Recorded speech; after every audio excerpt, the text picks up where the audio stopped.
Chapter 836. The big black horse's thoughts did not make any sense. Since she was heaven, then everything she thought and did was heaven's justice. The big black horse was too fast when he ran away.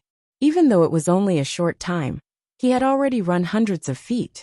She put her hands behind her back and walked toward the grassland. The big black horse did not dare to try to escape anymore. He followed her dejectedly. The indigo dress was tight around her waist, because she was a little fat. The big black horse looked at her back with fear in his eyes. He thought of the blue satin tied around the waist of the calligraphy addict in the wilderness, and could not help but feel infinite regret. He scolded Ning Ke in his heart. "I told you that woman was better, but you didn't listen to me." Returning to the original spot, she looked at the dusty black carriage, and walked in after a moment of silence.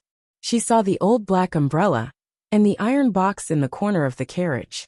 She sat beside the iron box, and reached out her fingers to slowly stroke the surface of the box. She smoothed the scattered dust. Her fingers were very steady, and the dust was evenly smoothed.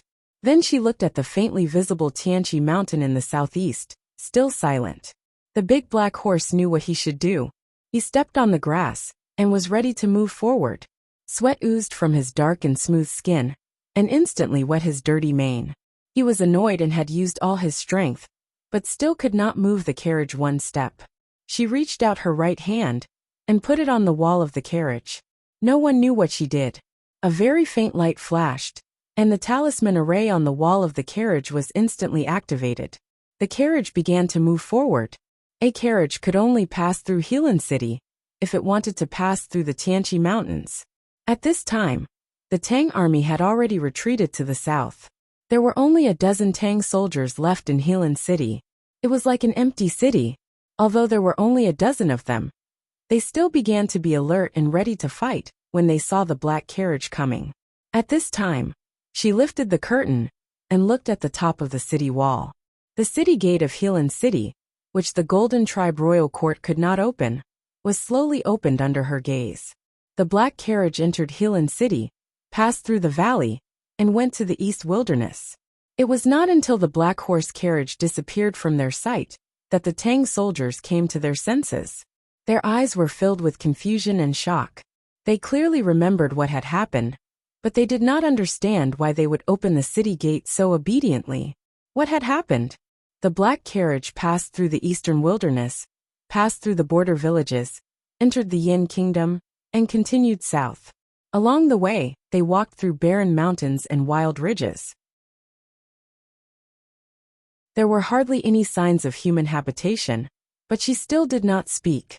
One day, the black horse carriage arrived at a small town at the border of the Yin Kingdom and the Song Kingdom. The town was very small and ordinary.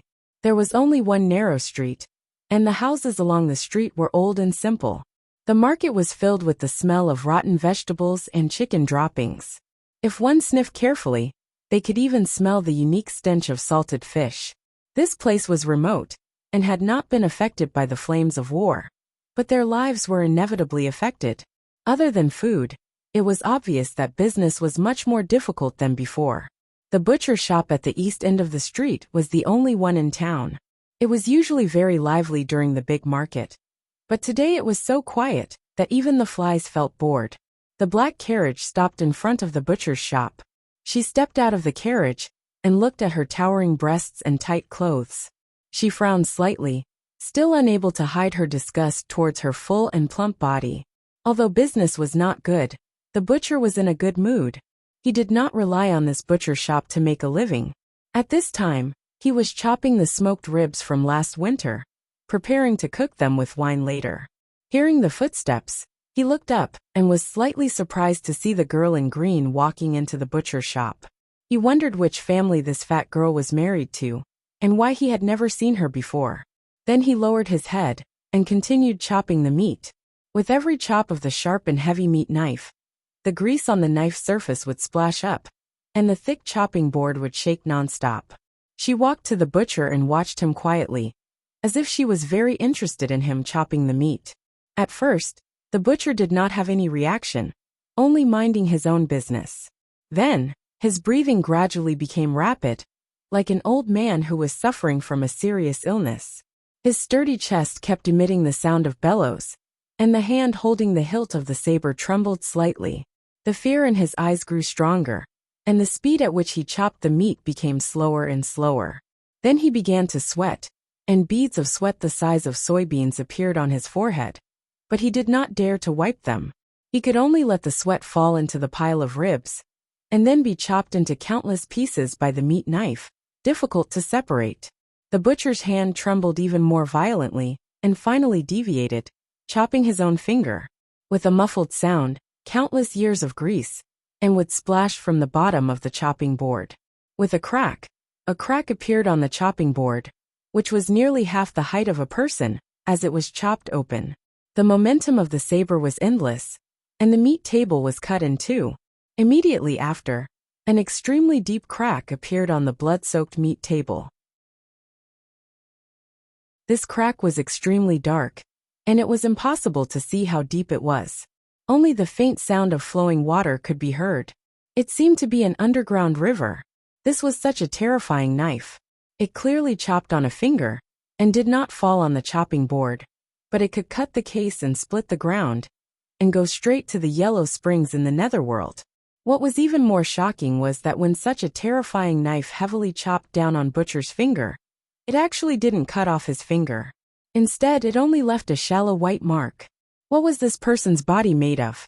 However, such a person did not even dare to look at her. Under her calm gaze, he was so terrified that he seemed to be going crazy. The butcher looked at the ribs scattered on the floor and opened his mouth, showing his yellow teeth, as if he were about to cry or laugh at himself. Suddenly, he dropped the heavy meat knife in his hand to the ground, squatted down, and wept bitterly with his head in his arms, still not daring to look up at her. Are the ribs too meaty? I'll go to the palace of the Kingdom of Song later, to get some chameleon grass to go with it.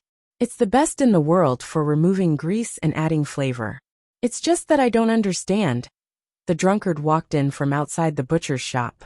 When he saw the situation in the shop, the blade, and the butcher who was crying like a kid who saw a ghost, his voice stopped abruptly. He opened his mouth and wanted to say something, but found that his throat was so dry that he could not make a sound. Only the flagon on his waist kept swaying in the cold winter wind, making a whirring sound. He looked at the girl in indigo, and his face instantly turned extremely pale. His eyes were filled with shock, because he could not understand what he had seen. And how could this happen? The butcher's shop was silent. The drunkard gradually calmed down, or at least his expression became normal. He asked with a hoarse and respectful voice, "May I ask who you are? Where do you come from? Where are you going?" For her, the last two questions were not questions, but the first one was. So she thought for a while, and looked at somewhere in the world with her hands behind her back, thinking about something in the past.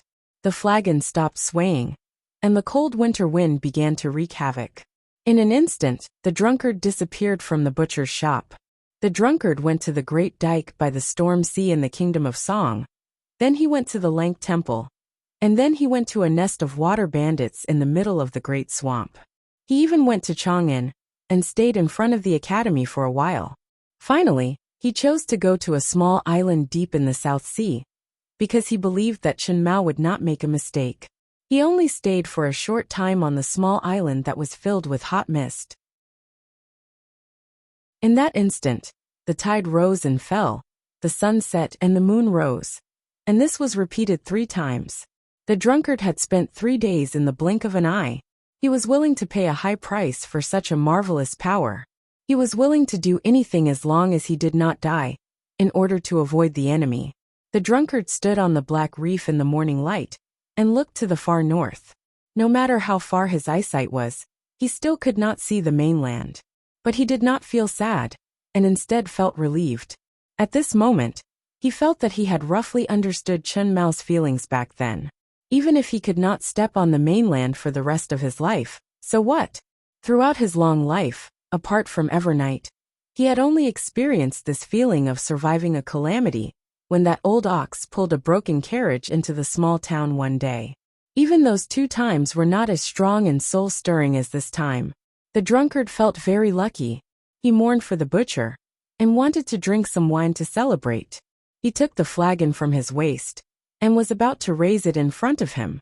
Suddenly, a white hand came to him through the sea wind and took the flagon away. The hand moved so naturally and casually that he could not refuse. She picked up the flagon and began to drink. Some of the wine spilled on her cyan dress, and then she finished it. She threw the flagon back to the drunkard. The two returned to the small town. 3 days had passed, and the smell of chicken feces in the market grew stronger. But nothing changed in the butcher's shop. The butcher no longer hugged his head and cried, nor did he dare to run away. He stood in the corner with his head down. The drunkard was limitless and limitless. He could think for 3 days. His state was indeed unfathomable. It could even be said that he had understood the most advanced rules of time and space in the world of Haotian. However, she was Haotian, and this was her world. She was the rule. No matter how much the drunkard and the butcher understood, they were still within the rules. How could they stay away from her? Good wine. She looked at the drunkard and said. It was the first time she spoke in the human world. Her voice was flat, and it was difficult to express her emotions. But it did not sound mechanical, but rather ethereal, transparent and empty. She only said 2 words, but it sounded like countless syllables at the same time. It was so complicated that it was like the most beautiful music, or more like all the sounds of nature. Anyone who heard this voice would feel awe. The higher the state, the more they could feel the holiness in the voice, and the more they wanted to worship such a great existence. Even the drunkard and the butcher felt the same. I'm really not feeling well today. It's hard to write. This is the first chapter. Keep up the good work. Please vote more monthly, and try to finish the next chapter before 12:40. To be continued. If you like this work, please come to Chidian. Come and vote for me. Your support is my biggest motivation.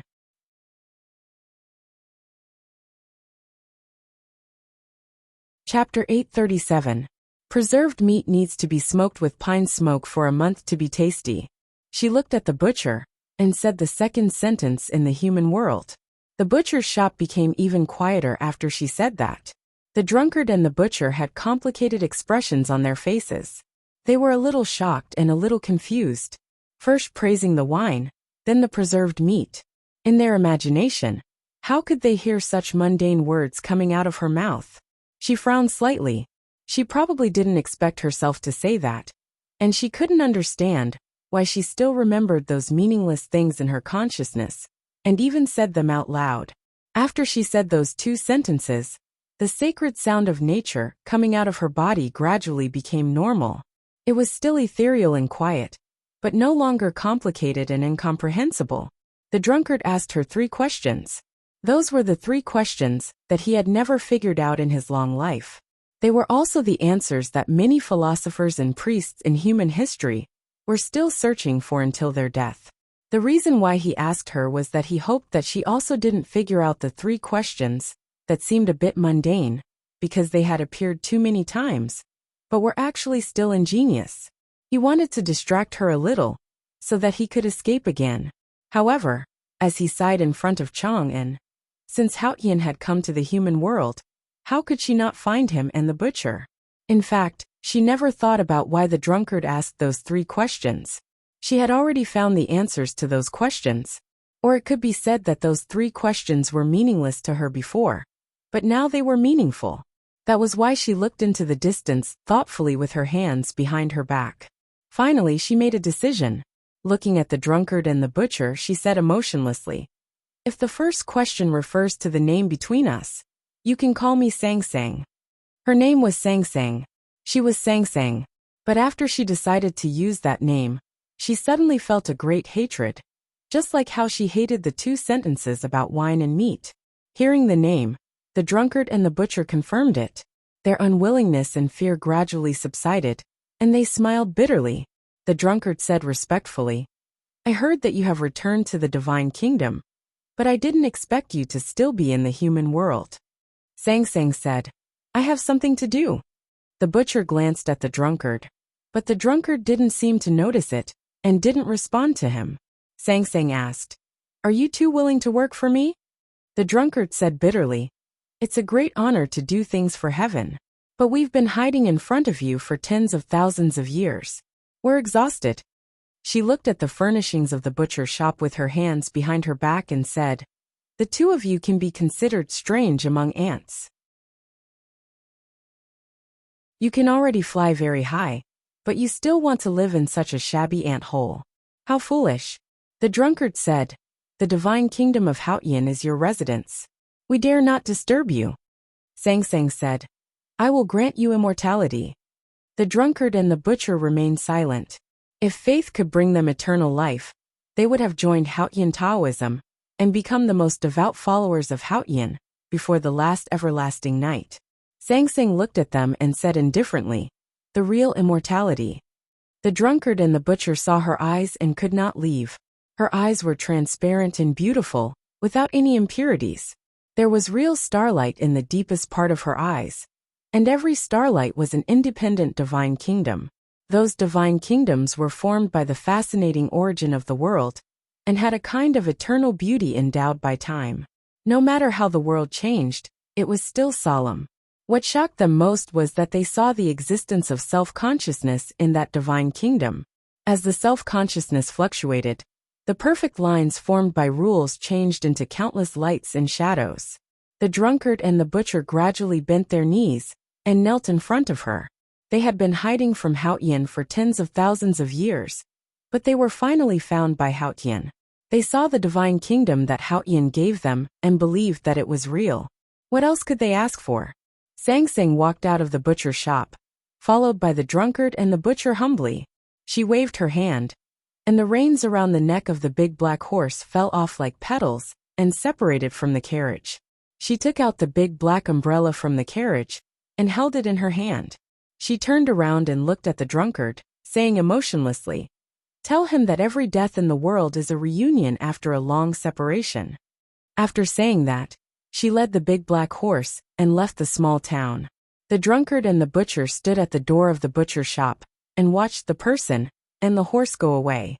They did not speak for a long time, because they were still in extreme shock and even doubted that what they saw today was fake. Hautian's arrival in the human world was not recorded in any religious classics, or even in myths and legends. According to the description of Taoism, Hautian was the beginning of all things in the world. It was shapeless and could have countless shapes. It could be as big as the universe, or as small as a grain of sand. It was omniscient and omnipotent. It was not so hard to imagine that it could turn into a white and fat girl and fall into the human world. However, the drunkard and the butcher still could not accept the reality, because they could not imagine that Hautian could have the shape of a human, and they could not imagine that they really had a conversation with Hautian. After a long time, the drunkard and the butcher recovered from the shock. The butcher looked at the heavy carriage and said, "It's a long journey to Chang'an, and the carriage is too heavy. Hautian did not allow me to help you, so I have to trouble you." The drunkard said, "I did not resist or hide, so there was no punishment. Although I did not dare to resist, I tried to escape. This is the punishment for the limitless state that I was most proud of. Who could reach the limitless state while carrying a carriage that was as heavy as a small mountain?" The butcher said after a moment of silence, "Go to the academy in Chang, and check on Ning Quebec. Since Hautian valued him, there must be a reason. If it doesn't work, kill him." A white, fat and tall girl led a skinny black horse and walked in the woods, lakes and rivers in the human world.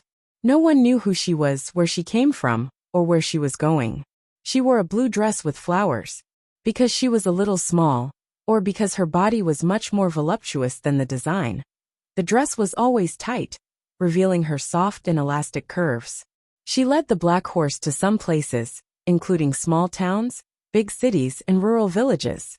Some men occasionally looked at her body in a strange way, but she did not care. Some women looked at her and turned away in disgust, but she still did not care. No one cared about the comments of ants. When passing by a county in the kingdom of Song, she suddenly felt hungry and wanted a bowl of noodles. The feeling of hunger was not unfamiliar to her body, but to her, this feeling was still unfamiliar. Moreover, it was filled with a lowly biological nature, which made her feel very disgusted. More importantly, According to God's calculation, even if she was a little fat now and needed to eat more, she should not need to eat for at least half a year, after drinking a dozen bags of horse milk wine in the wilderness, and drinking thousands of barrels of wine in the drunkard's flagon in the small town. Then why was she hungry? She thought about this in silence, but did not notice that she had led the black horse to the front of a noodle shop. It was late winter, and the streets of the county were covered with a thin layer of snow, which was then trampled into black mud by pedestrians. She had not worn shoes since she came out of the broken peak. Her feet were as naked as lotuses, which were particularly eye-catching in the black water. There were 2 stoves behind the noodle shop, and the water in the pot was boiling, giving off a pleasant light smell of cooked noodles. The smell of coriander on the noodle shop was even stronger. Sang Sang stood in front of the noodle shop for a while, and decided to eat a bowl of noodles. No one paid attention to her, nor did the owner of the noodle shop receive her, as if no one noticed that her bare feet were stepping on the black snow mud. But she did not show any sign of being afraid of the cold. The noodle shop was very lively and noisy at this time, not because the business was good, but because someone was making trouble here. The owner of the noodle shop had a 12-year-old girl, who was in charge of making noodles. Some green-skinned ruffians wanted her noodles and flirted with her, saying that the noodles were the best. Thus this noisy dispute occurred. Although the father of the noodle shop was trembling with anger, he did not have the courage to pick up a kitchen knife to reason with them. The ruffians' voices became louder and louder. "I want to eat noodles." Sang Sang looked at the owner of the noodle shop, and said in an awkward tone, because she felt that eating noodles was very awkward in itself, and the owner of the noodle shop was even more awkward than her, so he naturally ignored her. Sang Sang was a little unhappy, and said with a dignified expression, "I want to eat noodles." Still no one paid attention to her, and the ruffians began to yell and smash the noodle shop. It was a mess. Pots and pans were thrown everywhere, and a full basin of coriander fell on the ground. Sang Sang looked down and saw the coriander mixed into the black snow mud. She felt a little pity, and then she began to hate her own reaction, because the feeling of pity was also very cheap. The smashing sound became louder and louder. The owner of the noodle shop was bleeding and sat on the ground, paralyzed. The little girl squatted beside her father and kept crying, and the ruffians seemed to have no intention of stopping. Sang Sang forgave the owner of the noodle shop for being disrespectful, and felt that the sesame seed cake across the street also seemed very fragrant. However, when she was about to leave, she heard the owner's painful prayer. "God, if you have eyes, why don't you take care of these bastards?" Sang Sang stopped and slightly lowered her head. The big black horse looked at her, and vaguely felt that he was about to witness the most famous scene in the history of religion. He could not help but feel excited, and kept puffing white mist. The cursing and praying of the noodle shop owner continued, but Sang Sang's face showed no expression. She turned to look at the ruffians. The ruffians were smashing things, and one of them was holding a kitchen knife. He was waving it randomly, and he kept cursing and looking very excited. F***CKU even Houtyin can't save you today. This is the second chapter. It was really hard to write, so it was late. There is still the third chapter. I will continue to write and try to finish it earlier, but it may be difficult. Anyway, I will sleep after finishing. To be continued. If you like this work, please come to Chidian.com and vote for me. Your support is my biggest motivation.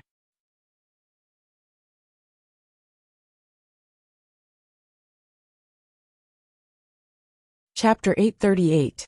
Because he was too excited, the ruffian did not pay attention to his feet. He stepped on a piece of ice and slid down. The kitchen knife in his hand slid across the thigh of one of his companions, and then cut the thick bamboo used to support the noodle stall. Perhaps because he fell too hard, or because the knife was too fast, there was a big wound on the thigh of his companion. Blood gushed out, and the thick bamboo was cut in the middle, piercing into the chest of another ruffian. It was a mess. When people came to their senses, they found that the 3 ruffians were all dead. A ruffian's entire body was covered in his own blood. Another ruffian's chest was pierced through, and the ruffian holding the knife accidentally injured his abdomen in the chaos, his intestines flowing all over the ground. It was a very bloody scene and a very shocking change. Whether it was the onlookers or the father and daughter of the noodle stall, they all looked extremely pale and could not come to their senses. "Cook noodles for me." Sang Sang looked at the stall owner and then frowned slightly. She found that not only the coriander was missing, but even the chili oil had been spilled. She suddenly lost interest in eating noodles and led the big black horse away from the noodle stall. She walked to the man selling sesame seed cake across the street and wanted to buy 2 pieces, but she did not know why she changed her mind. At this moment, she heard the discussion coming from the noodle stall. People praised heaven for having eyes and said that they would testify for the father and daughter and that it was a miracle of Haotian. Someone also mentioned the Taoist temple outside the county and asked the father and daughter to go to the Taoist temple to fulfill their vows, saying that the Taoist knew there was a really kind person. Then a woman sighed, saying that good people did not have a good life and that the Taoist knew was dying. Sang Sang led the big black horse out of the county and found the Taoist temple that was not shabby, but obviously a little shabby. Her indifferent eyes looked through the courtyard wall and saw the dying old Taoist. The old Taoist was very thin, and his body was covered with abscesses. A middle-aged Taoist who was going to take over the Taoist temple stood at the door with some disgust, and those who had received help from the Taoist temple in the past were serving him by the side, bearing the stench. She watched quietly for a while, and then turned to leave. Not long after she left, a strange fragrance suddenly appeared in the simple and crude Taoist temple. Then, golden flowers fell from the old beams and sprinkled on the old Taoist. The abscesses on the old Taoist's face shrunk at a speed visible to the naked eye, and then disappeared. His withered white hair suddenly became incomparably black. Not only did he recover from his illness, but he also looked 10 years younger. The middle-aged Taoist was extremely shocked. The Haotian believers in the room had already knelt on the ground, kowtowing and praying to the sky, thanking Haotian for his blessings. The old Taoist sat up with difficulty with the help of the others. He thought about how he had devoted his life to the way and helped the people of the world. Finally, he was rewarded. He raised his hands to the sky and cried, "God loves the world." A few miles southwest of the Taoist temple, Sang Sang led the big black horse and walked in the woods. The big black horse looked at her back with confusion in its eyes. It could not understand why she was doing these 2 things. It remembered that Ning Ke had once said that heaven's way was invisible and ruthless. The people and believers of the human world should be like ants in her eyes. Then why did she care about these things? Sang Sang met a family deep in the mountains. There were 14 people in the family, old and young. They made a living by burning charcoal. They lived a hard life, but they lived a peaceful and happy life. No one knew that the old man of the family used to be a low-level deacon in the devil's doctrine. After the devil's doctrine was destroyed, he escaped into the mountains and married a local woman. However, he could not forget his family background. When his children grew up, he began to teach them the skills of the devil's doctrine. Those skills were naturally not advanced, and they were useless in the mountains and forests. The old man just wanted to find peace of mind. After Sang Sang left, the charcoal kiln suddenly collapsed and ignited the dry firewood in the yard. The fierce fire burned the family into snow-white ashes. It was for purification. The big black horse followed behind her and looked at her bare white feet. It thought that if one said that not having shoes was naive, then Ning Ke was right. Naivety was cruelty. God loved the world, and only loved the world she wanted to love. Haotian was still ruthless. In the middle of winter, Sang Sang led the big black horse to the capital of the Kingdom of Song. She passed through the busy streets and came to an inconspicuous restaurant. She suddenly felt very hungry. The wine was enough for her to walk in the human world for a long time. The feeling of hunger had nothing to do with her body. It was a psychological feeling. She hated and gradually became wary of this feeling. However, she still walked into the small restaurant and walked up to the quiet 3rd floor. She ordered 18 dishes without a menu and a plate of iced sweet mashed taro. She had been to this restaurant before. She remembered the names of the dishes and the desserts. Everything was exactly the same as the last time she came. It did not take long before the iced mashed taro was served. Then, 18 plates of hot and cold meat and vegetable dishes were also served, filling the table in front of her. Sang Sang did not pick up the chopsticks. She looked at the dishes on the table for a long time. Then she remembered what the man said to her in the restaurant last time. You have to try this dish. Poor girl. You haven't had a good life with Ning K all these years. You have to know that there are so many delicious and fun things in the human world. You should follow me and enjoy life these days. She slowly closed her eyes and remembered what the man said to her by the Sisui River. I took you to eat the best roasted lamb leg in the world and the most exquisite 18 plates in the kingdom of Song. I took you to eat the most delicious instant boiled mutton in the grassland. I took you to eat peony fish and oyster soup. I took you to see the snow-capped peak and went boating on the sea. I even let you and Ning K get married. I took you to eat all kinds of delicious food in the human world. I took you to enjoy all kinds of beautiful sceneries in the human world. I let you experience the greatest happiness of being a human. I even let you experience a deeper feeling. In your eyes, humans are just ants. Now that you've married an ant, and you've experienced the beauty of it, you've fully experienced the beauty of the human world. So, do you have the slightest desire to stay in the human world? All these years, you have tried everything to find me and invite me to fight in heaven. But have you ever thought that I also want to invite you to be a guest in the human world? She opened her eyes. There was no emotion in her eyes. All of a sudden, a heavy snowstorm fell from the sky and covered the capital of the kingdom of Song. Screams and people running away came from the streets. The railings of the restaurants were instantly covered with snow. It was very cold.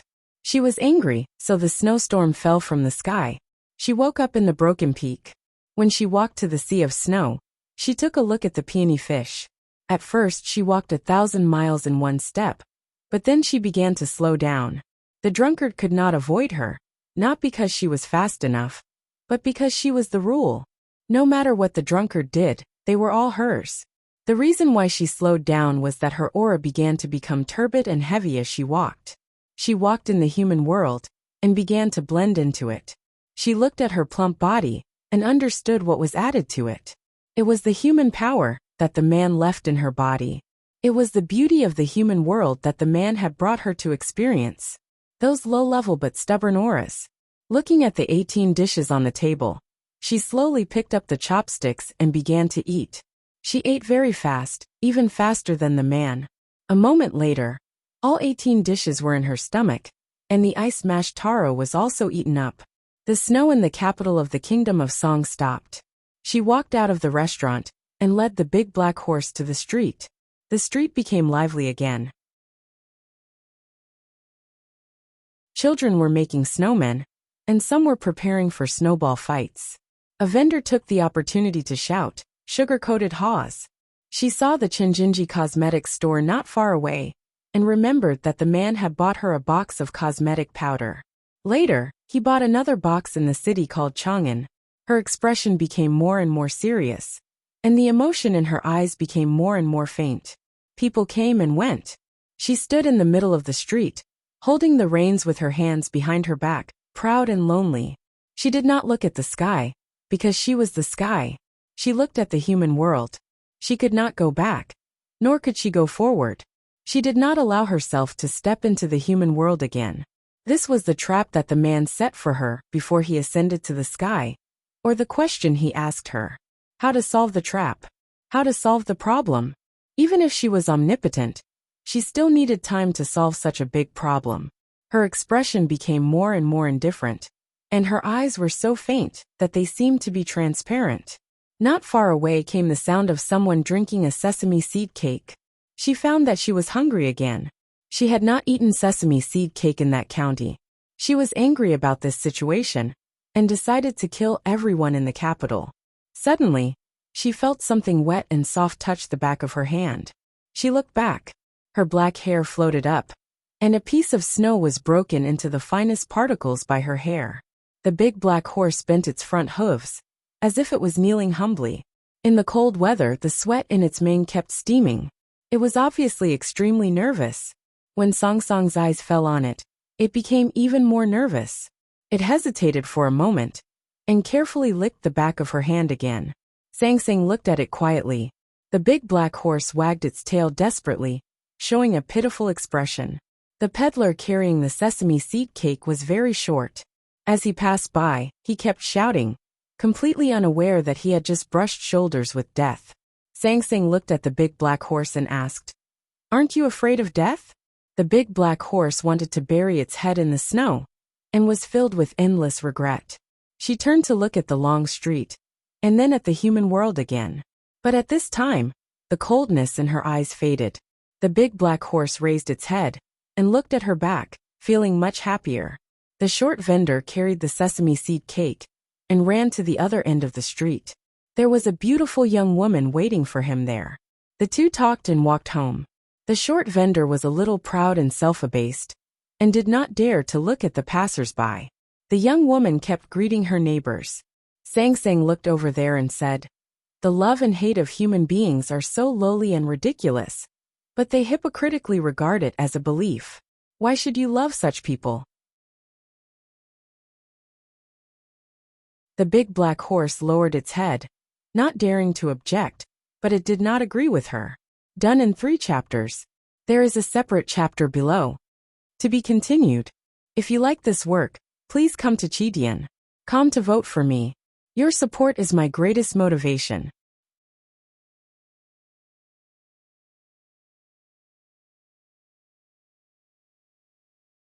Chapter 839. That woman was born beautiful, but she wasn't willing to be a servant or a concubine. She saved up money for many years, sold her personal jewelry to redeem herself, and then married this man who made sesame seed cakes. She even used her savings to buy a house on the street.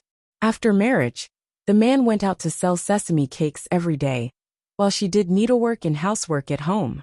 Although they lived a hard life, it was still peaceful. They shared joys and sorrows, and never left each other. Thinking of these things at night, the woman admired herself. Sang Sang knew what the big black horse was thinking. She looked at the couple on the street and said, the big black horse swayed his ponytail and thought, "Isn't this a wonderful thing?" She continued, "Humans are always greedy. There will always be times when their desires are not satisfied. They will always want more from this world, thinking that they deserve more. One day, the woman will despise her man for being short and boring, so she will start to mock and ridicule him. The man will feel guilty, so he won't dare to retort. Instead, he will become even more humble, and in the eyes of the woman, he will become even more boring. Her heart will become somewhat irritated and unhappy, and one day, when she closes the curtains, the pole in her hand will fall onto the street, hitting a handsome and rich young master. When the young master sees the flesh under her skirt, his heart will begin to itch, and the woman will also begin to itch, itching to the same place. In the future, when the adultery is discovered, the woman will be ashamed, afraid, and ashamed, and will naturally have evil intentions in her heart. How would she remember the solemn vows of eternal love, the peaceful times, and only think of using all means possible to kill the short man selling sesame seed cakes, so that she can happily spend time with her lover? The wind and snow had stopped, and the snow on the eaves of the houses began to melt. As the sun moved to the west, the temperature dropped and the water dripping from the eaves was frozen into icicles. Her words were like the icicles. They seemed transparent and emotionless, but in fact, they were extremely cold. They tore apart the beautiful code of life, and revealed the cruelty under the hypocrisy. The big black horse stopped wagging his tail, and looked down at the snow on the street. He felt cold and knew that she could see everything. The coldness was probably the truth of the world. Sang Sang put her hands behind her back and held the reins. She walked to the street. When she passed by a house, she was suddenly called. The short man who sold sesame cakes, with a cloth bag in his hand, looked at her and hesitated. He wanted to say something, but he was too nervous to say anything for a long time. Sang Sang glanced at him expressionlessly and prepared to leave.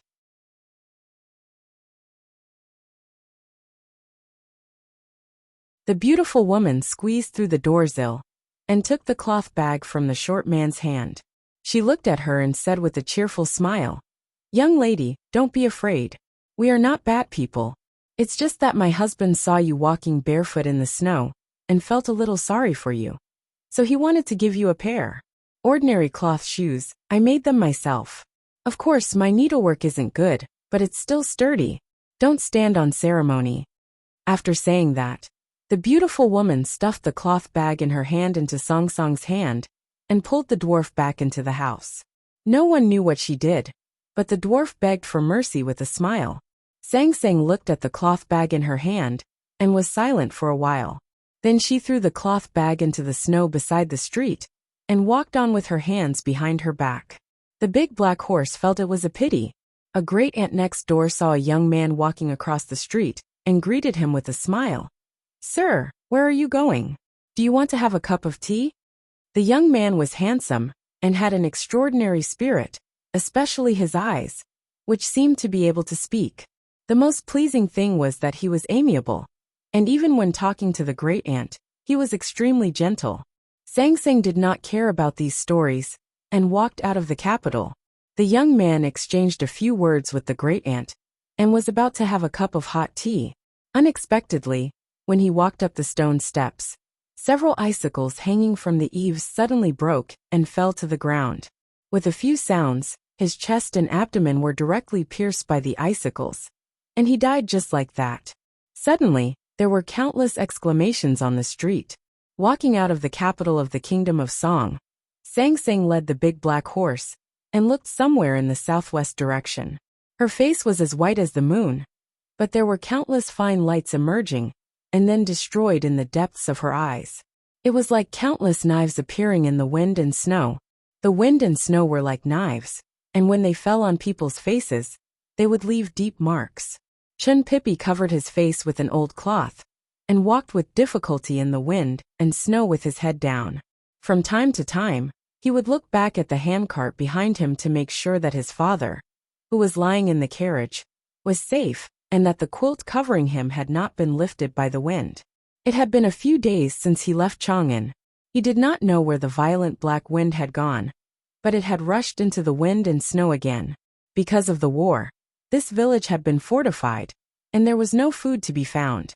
It was even more impossible to find a horse carriage. He only found a somewhat broken handcart.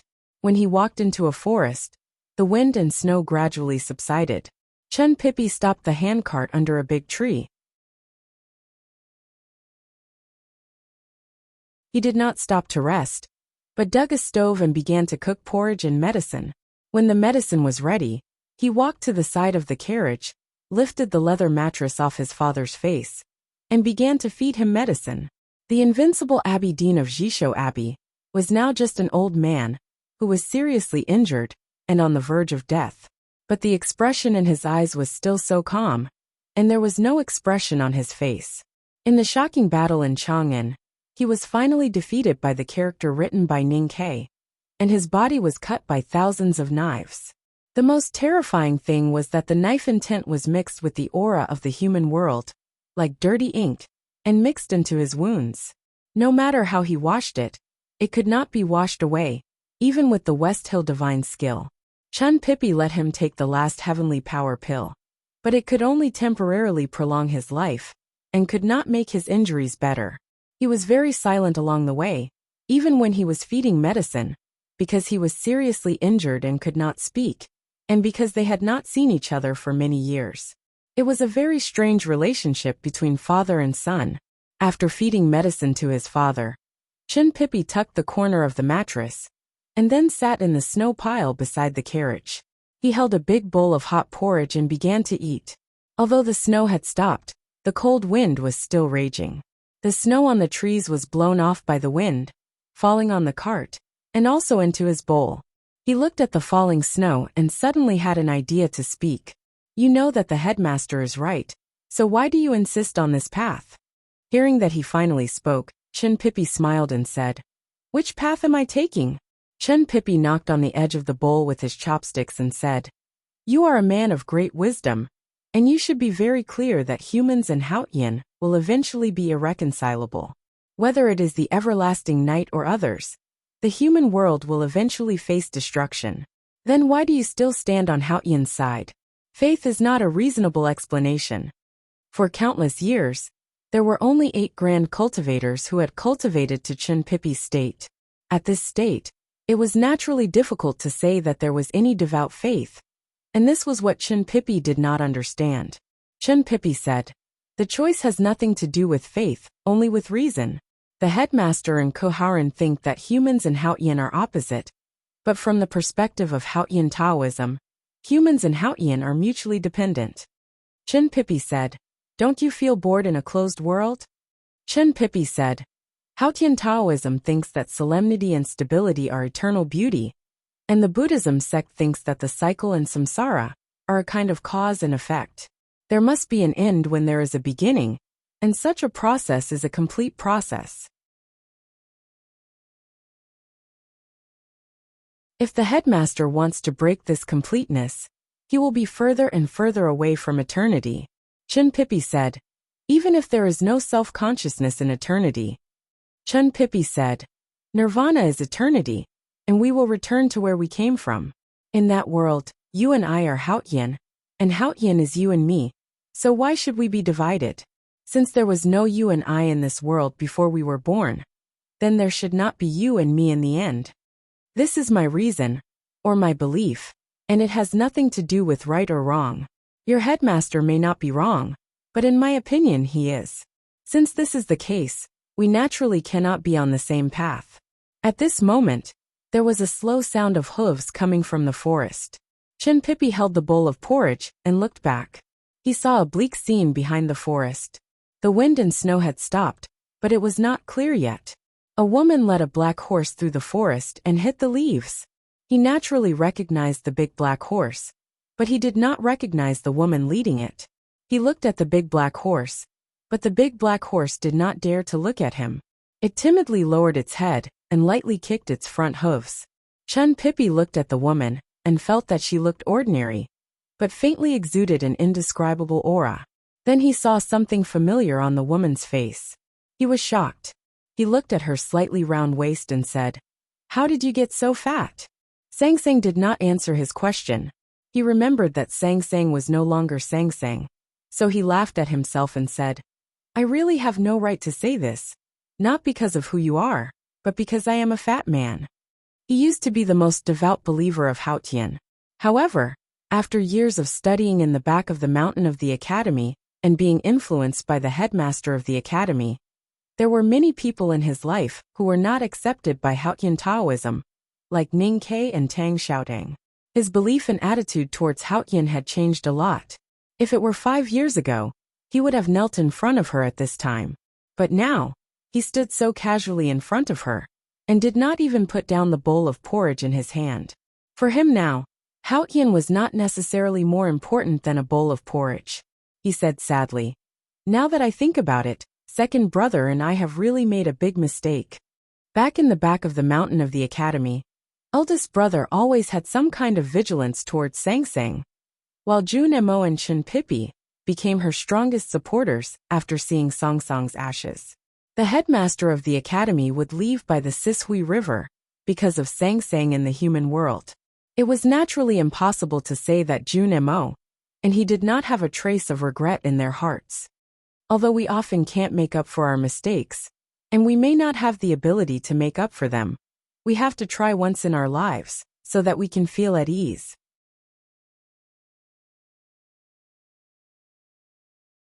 Chunpipi looked at her and said seriously, with an admirable smile on his slightly chubby face. He put the chopsticks on the porridge bowl and pointed at it from afar. With the natural stream magical finger of the Academy's no-boundary spirit, leaves suddenly fell from the forest, and snow rolled up into a snow line, coming from an unpredictable place and stabbing at her face. There is one more chapter. It will definitely be very late, or it will be written at 6 or 7 in the morning. You can all get up and read it tomorrow. I am working hard on it. To be continued. If you like this work, please come to Chidian.com to vote for it. Your support is my greatest motivation.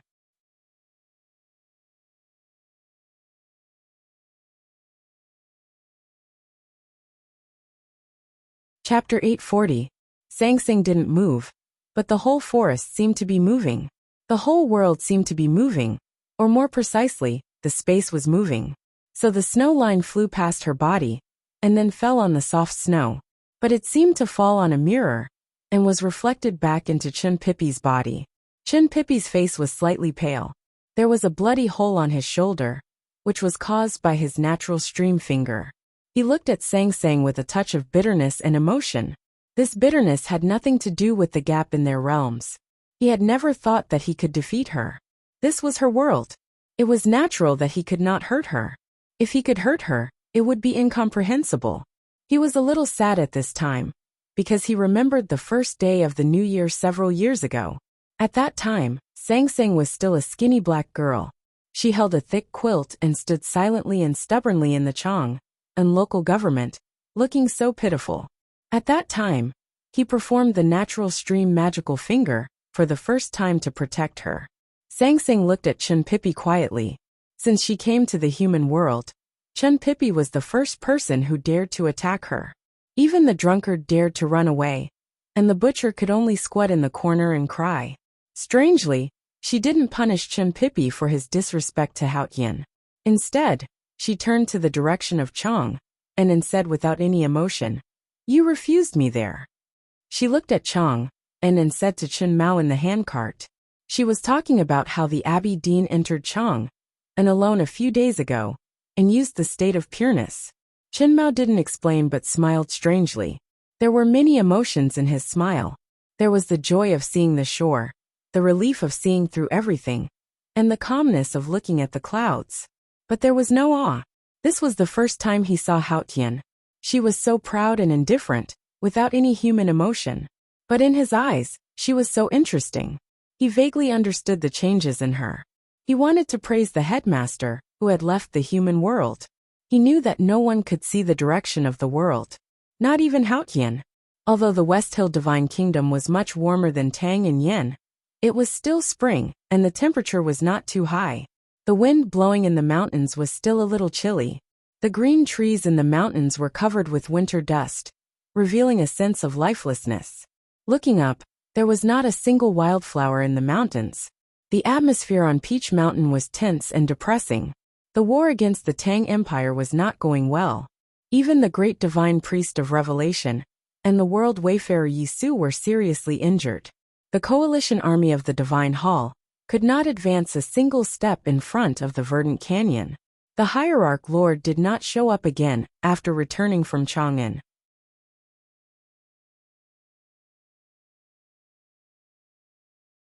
There were not many people left in the Divine Hall to begin with.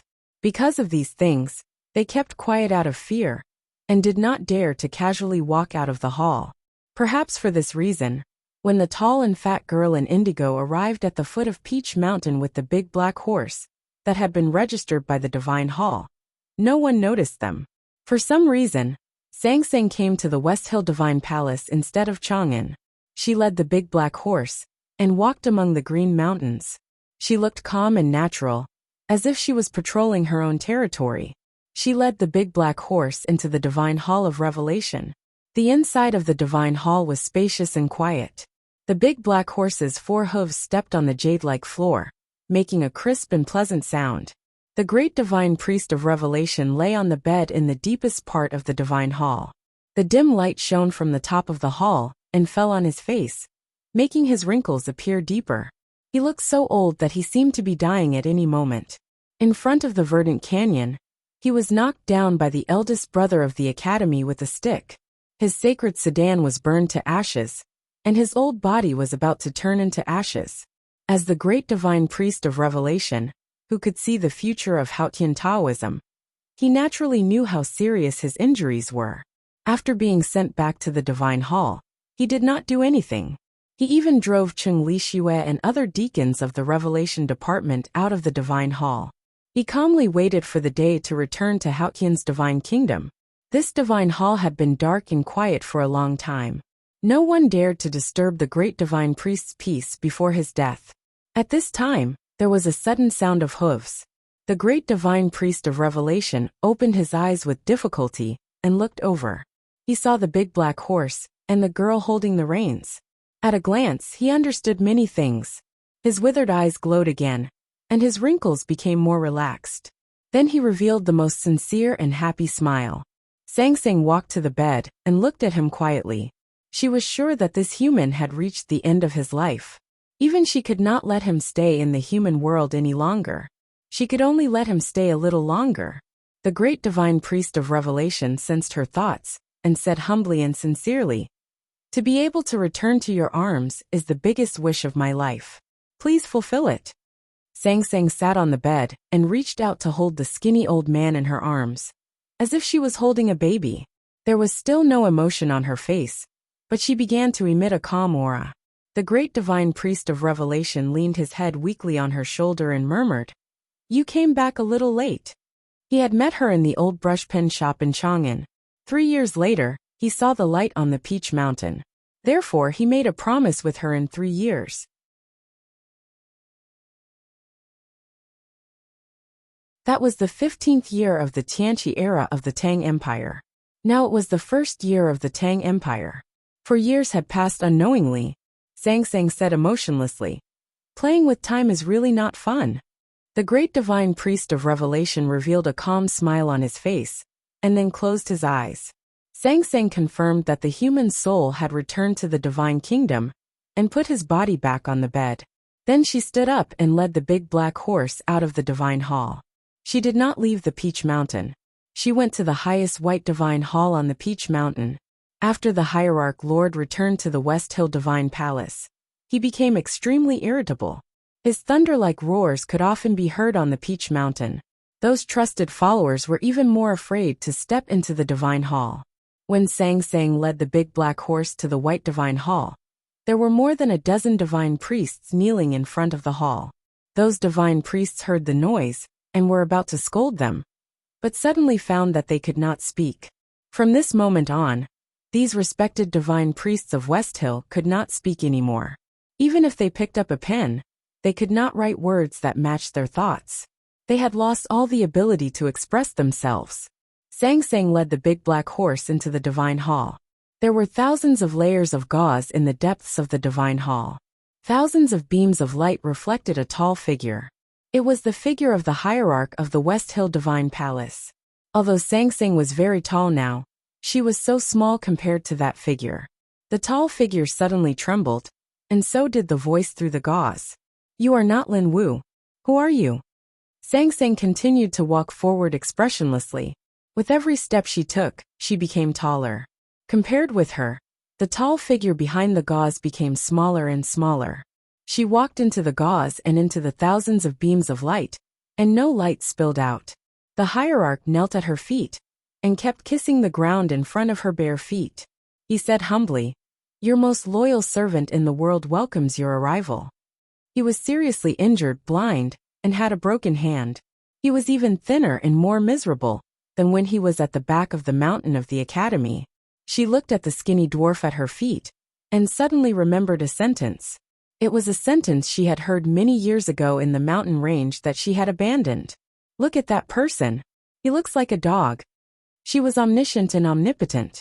But until today, she still could not understand why the guy would laugh so happily and shed tears after saying that. She frowned slightly, and a holy flame appeared in the depths of her black eyes. The hierarch began to howl in pain. His eyes, which had been pierced by Yu Lian's cicada wings, began to burn. After a while, the flame was extinguished, and a smear of ash fell from his eyes.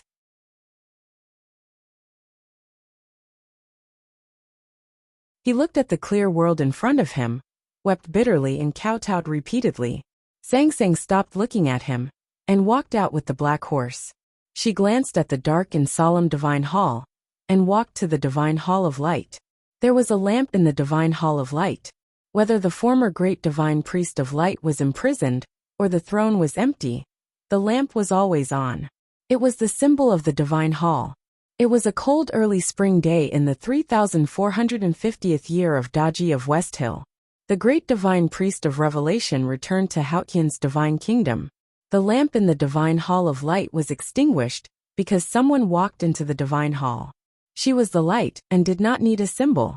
The wildflowers in the mountains around the divine hall of West Hill suddenly bloomed, which attracted many surprised gazes. Although the West Hill was warm, There was still a long time before the flowering period. Something even more shocking happened. Decades ago, the headmaster of academy went to the peach mountain and cut off all the peach blossoms. Since then, the peach blossoms never bloomed again. But today, there were countless peach blossoms all over the mountain. This chapter is 200 or 300 words away from 300. It can be written anyway, but the plot is cut off here. It is meaningless to force it into it. I want to report it to everyone. This part of Song Song's plot is my favorite, and the one I want to write the most. The 2 chapters of I Love the World refer to her and the big black horse. I like the part where she hugged the great divine priest of Revelation and waited for him to die. When I write it, I suddenly think of Fan Xian hugging Chen Pingping. Of course, these are 2 completely different feelings. I wanted to name this chapter Mother and Son or Master and Servant, but the peach blossoms are more beautiful. Song Song's chapter is temporarily over. Tomorrow, I will write the story of her man. I will continue to ask for monthly votes. To be continued. If you like this work, please come to Chidian.com to vote for me. Your support is my biggest motivation.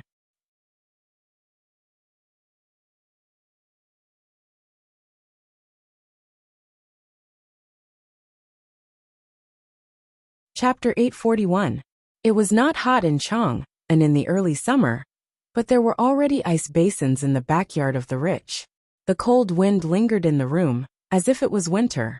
However, old Master Chu's shirt remained unbuttoned. He was sweating profusely as he constantly fanned himself. He appeared extremely hot. He could not help but feel nervous after hearing the news. His heart began to heat up. Is it true? Is it true? He stared at Chu Yuxian and asked in a low voice, looking very mysterious. If it's not convenient for you to tell me, just blink your eyes. Chu Yuxian looked at his father and sighed helplessly. He held his forehead and did not know how to answer. Although the news had been spreading in the house for the past 2 days, he could not admit it. Looking at his reaction, Master Chu knew that it was probably true. The wrinkles on his face suddenly smoothed out. He laughed and patted Chu Yuxian's shoulder excitedly, saying, "No wonder it's hard to see you at home these days. I didn't see you in the House of Red Sleeves either. I thought it was impossible for you to turn over a new leaf. It turns out that you have become an official. Not bad, not bad. I was right to spend so much money to send you to the academy." Master Chu was a famous rich man in Chang'an. What he hoped most in his life was that his son could make a name for himself in the officialdom.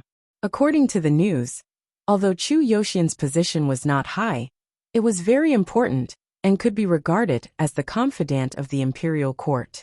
Now that it was confirmed, he was very happy. He looked at Chu Yuxian and said seriously, "Your performance in the academy is a mess, and your ability to handle affairs is not outstanding. You should know that you can get to this position because of Mr. 13's old friendship. You can't let him down. Be careful with your words, and don't be too complacent." Chu Yuxian finally could not stand it anymore after hearing this. He waved his arms and shouted angrily, "Who is complacent? Who is complacent? I'm a secret guard, and I can't let anyone know about it. You had to spend thousands of taels of silver to hire someone to investigate me. Now you found out. Do you think I can still be a secret guard? Do you have to spend tens of thousands of taels of silver to shut everyone's mouth? I don't understand. It was supposed to be a good thing. Why did you make it so troublesome?" Master Qin was scolded by his son, but he couldn't retort, because he really didn't think things through. His face turned green and red, and he said, "I won't care about you anymore, okay?" Chu Yuxian stood up, and was about to leave angrily. Old Master Jin saw that this brat actually didn't appreciate his humility, and he couldn't help but feel a little angry. He shouted, "Don't think that just because you are a trusted aide of the imperial court, I won't dare to beat you up. At a time like this, why go out and have fun?"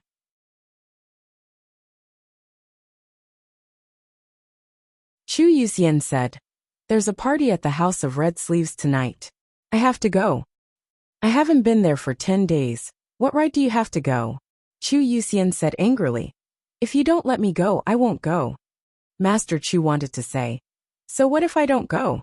Suddenly, he remembered that Mr. 13 was his son's classmate, so he couldn't bring himself to say it. He said, Go early and come back early. In the early summer, the city of Chang'an was covered with green trees. Even from a long distance, there was a large patch of green, which made people feel very comfortable. However, no matter how beautiful the scenery was, if one looked at it for a long time, one would get tired of it. For example, the headmaster of the academy had been looking at the vast world for thousands of years, and he always wanted to go somewhere else. Another example was the empress, who had lived in this city for decades, and because no one accompanied her, she also grew tired. Standing on the city wall, Ning Ke looked at the mountains and lakes in the city, and naturally thought of these two people. Then he thought of what Yi Hongyu said by the Yanming Lake. You will be trapped in Chang'an for the rest of your life, and you will be an angry prisoner. Except for the Qingming festival, he hadn't left Chang'an for many days. He began to get tired of it, and there was still a long way to go before he was angry. But he knew that he had indeed become a prisoner. There was a warm wind blowing on the city wall. Early summer, like late spring, was the warmest and most beautiful season in Chang'an. However, eldest brother still did not take off his old cotton-padded jacket. Ning Ke was very sure that eldest brother's cotton-padded jacket had not been washed since the day he first met eldest brother in the spring of the 13th year of the Tianqi era. He was always covered with dust, but why did he still feel so clean? If the heart is clean, the body will naturally be clean, eldest brother said slowly. Ning Ke smiled and said, I have only heard of the saying if the heart is calm, the body will naturally be clean. But I have never heard of the saying if the heart is calm, the body will naturally be clean. Senior brother, don't you think this is very unreasonable? Eldest brother walked slowly to his side, looked at the streets under the city wall, and said, If the heart is calm, the body will naturally be clean. This sentence is very interesting, but it is a pity that your heart can't calm down. If the heart could be really calm, then even if he was trapped in prison, he could still gallop between heaven and earth. Ning Ke understood what eldest brother meant, but under the current situation, he could not calm down. Eldest brother looked at him with pity and said, Since you can't calm down, then move a little. Ning Ke thought for a while and said, It is too risky.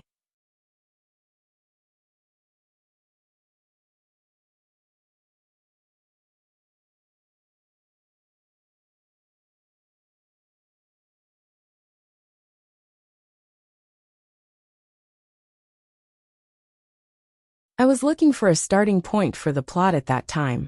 Thank you. I will try to finish the next chapter before 1 o'clock. To be continued. If you like this work, please come to Chidian.com to vote for me. Your support is my biggest motivation.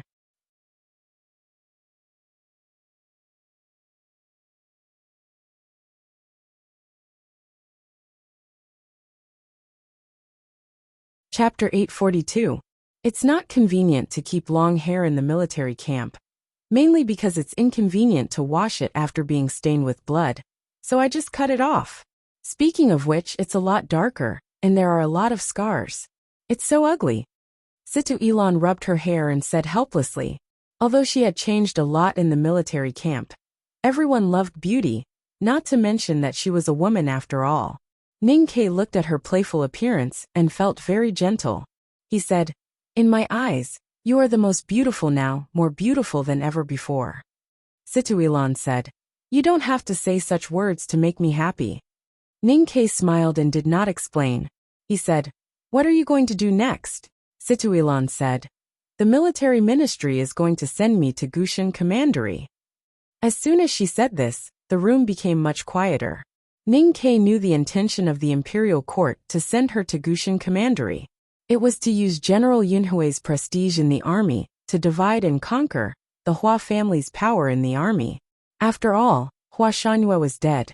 Liu was very grateful to the Hua family and had to do this work. Situ Ilan returned from the northern borderline and knew more about the inside story of Hua Shanhua's death than anyone else. She knew that Ning Ke had something to do with it, but she did not say anything. Instead, she said, I want to see Her Highness. She doesn't want to see you? Ning Ke was a little surprised. With the status of General Yunhui's mansion and the relationship between Situ Ilan and Liu, It should be very easy for her to see the palace. Situ Elon nodded. Ning Ke did not expect that Li Yu was more autistic than he imagined. After a moment of silence, he said, I'll give you an ID token. You go to the palace by yourself at night and talk to her more. It was a gathering of the academy's classmates, and in this situation, naturally there were no dancers to accompany them. But the scene was still very lively. Ning Ke went to the top floor to see Mistress Jian. Dewdrop made a bowl of glutinous rice balls and placed it on the table in front of him. Then she naturally sat beside him and held his arm. Even when Mistress Jian frowned slightly, she still smiled and refused to let go. She had long been removed from the register, but she was still used to living in the building. Naturally, she was not as respectful to Mistress Jian as she was in the past. However, Ning Ke could only take the comfort of her warmth as a test. Xiao Chao stood behind Mistress Jian and snorted angrily. As time went by, the little girl had grown up, especially after Mistress Jian handed over the management of the song and dance troupe to her. She had matured even more quickly. Although there was still a trace of childishness between her eyebrows, she had become very agile. It was rare to see her like this. The reason was because of Sang Sang. She did not like to see other girls being close to Ning Quebec.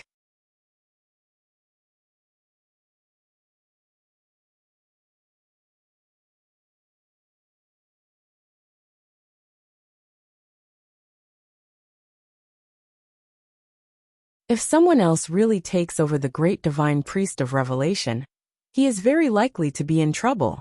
Chu Yuxian inherited his father's businessman qualities. Although he didn't know how to cultivate, and didn't seem to have any outstanding ability, he could find the most valuable information from the reports of the Imperial Center Administration and secret guards. He looked at the file in his hand and said, the Millennium Lamp in the Divine Hall of Light did go out, but those who wanted to find out the reason all died inexplicably. So no one knew the reason. The dozen priests mentioned in the previous intelligence were confirmed to have gone crazy. Except for this, there is no other new information. Ning Ke frowned slightly and seemed a little dissatisfied. Chu Yuxian said helplessly, I have searched through the garbage in the Divine Hall, but they have all been processed. I can't find any marks, so I can't analyze them. Ning Ke asked, the stables? Chu Yuxian shook his head and said, no. Ning Ke thought for a while and asked again, the amount of wine? If it were an ordinary intelligence officer, he might not notice the changes in the number of daily necessities in the Divine Hall. But Chu Yuxian was different. He said a lot. Ning Ke looked a little serious and asked, are there any horses that are pregnant? The horses in the Divine Halls of West Hill were all papal cavalrymen's horses, and the male horses would definitely be castrated. So his question seemed a little strange, and Chu Yuxian didn't understand. No. Chu Yuxian pinched the last big envelope with his fingers and said, there is one thing that is strange. Our people in the Divine Hall once saw a pot of leftover porridge in the stables. Thinking of what you mentioned, he collected the leftover porridge in the pot. Ning Ke took the envelope and poured out the leftover porridge. The sour smell immediately filled the carriage. Chu Yuxian couldn't help but frown and cover his nose. Ning Ke looked very serious at this time, as if he didn't smell the unpleasant smell at all. He carefully poked the stinky porridge with the tip of a knife, and finally found a black mane. Idiot, thank you for your hard work. He looked at the black mane and said silently in his heart. The black carriage arrived at Yanming Lake. Chu Yuxian got off the carriage and disappeared in the street in the darkness. Ning Ke got off the carriage and stood in front of the courtyard in silence for a moment. Then he said to Wang Jinglu, get ready. We may have to go on a long journey. Wang Jinglu took off his straw hat, put away the reins and said, have you really made up your mind? You know, this time it is not 10 miles outside the city, but thousands of miles of dangerous land. Ning Ke said, I have to see it anyway. I'd rather see it myself than let others see it. Yanming Lake under the night sky reflected the dozens of lights in the house. It was like the night sky today.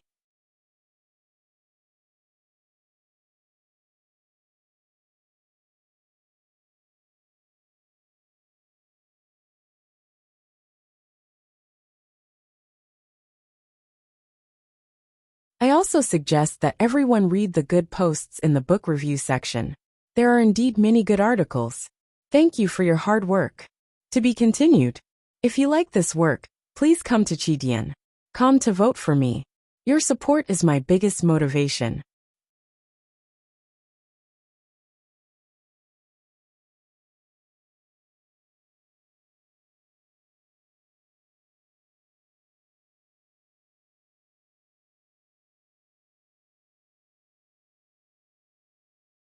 Chin-Chi held the file tightly and read it for a long time. He forcibly suppressed his excitement and nervousness, and his brain worked quickly. After a long time, he finally raised his head. This setup is very good. I just need to modify some of the details. Give me one night, and I'll be able to complete it. I believe that even if those two are immortals, they won't be able to tell. He looked at Junemo and said, but the most crucial problem is where can we find a suitable executor? Those who dare to do it must be extraordinary. Ordinary people don't have the guts. Junemo said, I heard that on the day the Abbey Dean entered Chang'an, there were thousands of people who were hot-blooded and stood in front of youngest brother to protect him. It's not difficult for me to find such a person. If there's no other way, I'll let the two new disciples of the academy go. They haven't officially started cultivating, so they just meet the requirements. I was also on the Vermilion Bird Avenue that day. Chin-Chi shook his head and said, at that time, ordinary people relied on a moment of courage. Now they have to plan and then take action. It's completely different. Chao Xiaoshu, who had not spoken much, suddenly said, there's another way. As soon as he said this, Junemo and Chin-Chi immediately understood what he meant. Chin-Chi made the most resolute objection without hesitation, while Junemo looked at him quietly. Chao Xiaoshu smiled and said, it's a great pity that I couldn't enter the academy to study in this life. But these years of mingling in the streets have some benefits. I can act like a human, and I can act like a ghost. Does your horse still like to eat big grain porridge? Young Erxi pushed the bowl of cured pig trotters across the table and motioned for Ningke and Wang Jinglu not to stand on ceremony. Then he picked up the wine pot and filled the bowls in front of them. Ningke thought of the bad porridge he saw a few days ago and said with a smile, I don't know if it still likes it, but that silly thing hasn't forgotten about it. Young Erxi took a bite of the pig trotters and drank half a bowl of wine. He touched his stomach and sighed with satisfaction. Then he looked at him and reminded, the situation is not good now. Be careful on the road. Ningke said, the eastern border is already peaceful, so there should be no problems in the south. Young Erxi sneered and said, the peace of the eastern border was fought for by us. Those bastards in Qinghe County in the south have never been beaten up. How can they be so obedient? Ningke raised his eyebrows slightly and said, I remember you said 2 years ago that you had already retired. Young Erxi patted his oily chest and said proudly, you can't tell, can you? I joined the volunteer army and was the best at painting in the county. I was also good at fighting.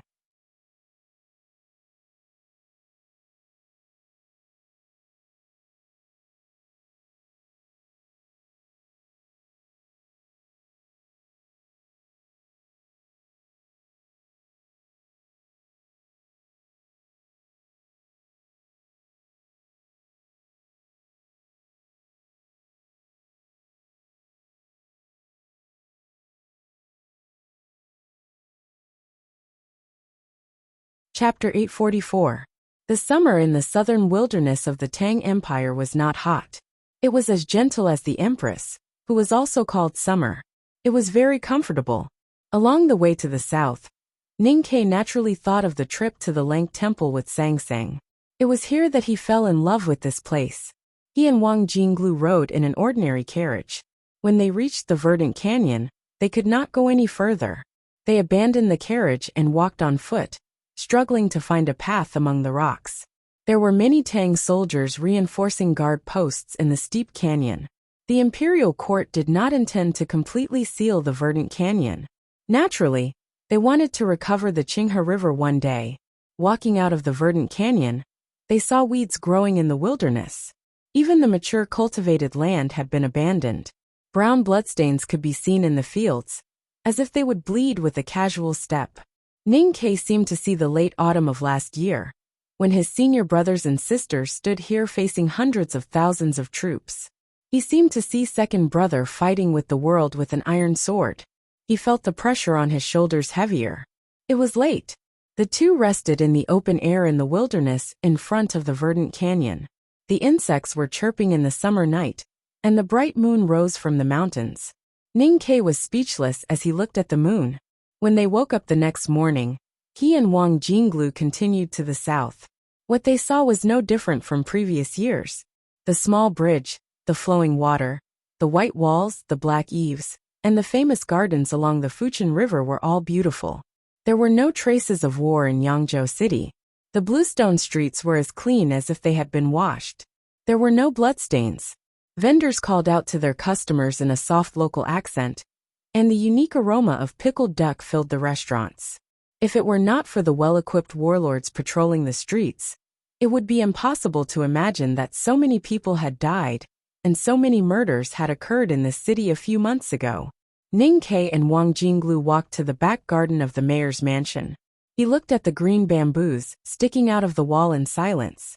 There were spots on the bamboos that looked like tear stains or bloodstains. On that day, the city defense mansion gathered the West Hill Divine Palace Coalition Army as an order and gathered the officials of Yangzhou in the mansion. Then, they suddenly turned hostile and asked these officials to surrender. After they refused, they started a bloodbath. A total of 13 imperial court officials were killed, and 3 of them were even descendants of the warlords. Wang Jinglu looked at the city guard mansion and said in a low voice, "The person in charge of this matter is called Zhong Dejun." At that time he was the commander of the city guard mansion.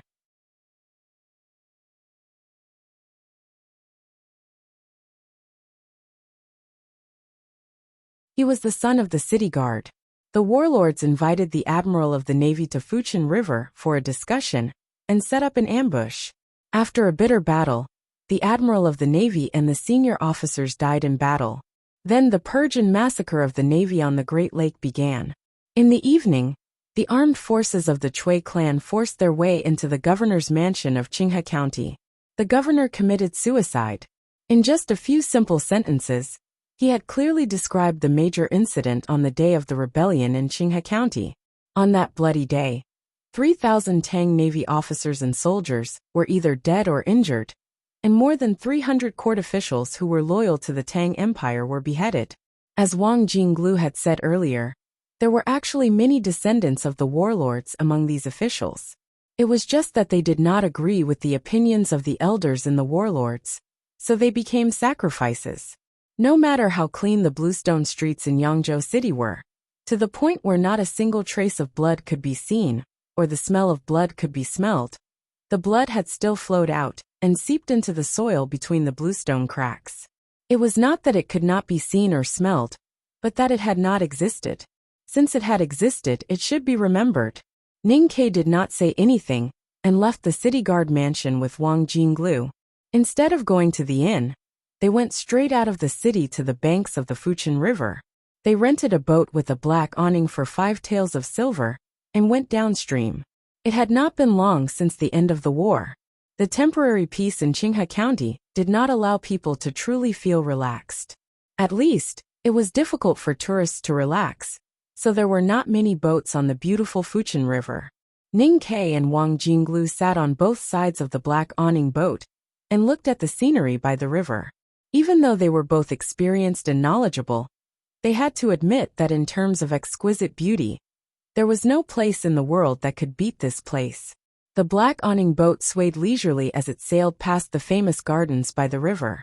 The boatman explained the historical origins of the famous gardens from time to time, and the private property of the green bamboo at the foot of Crouching Tiger Mountain.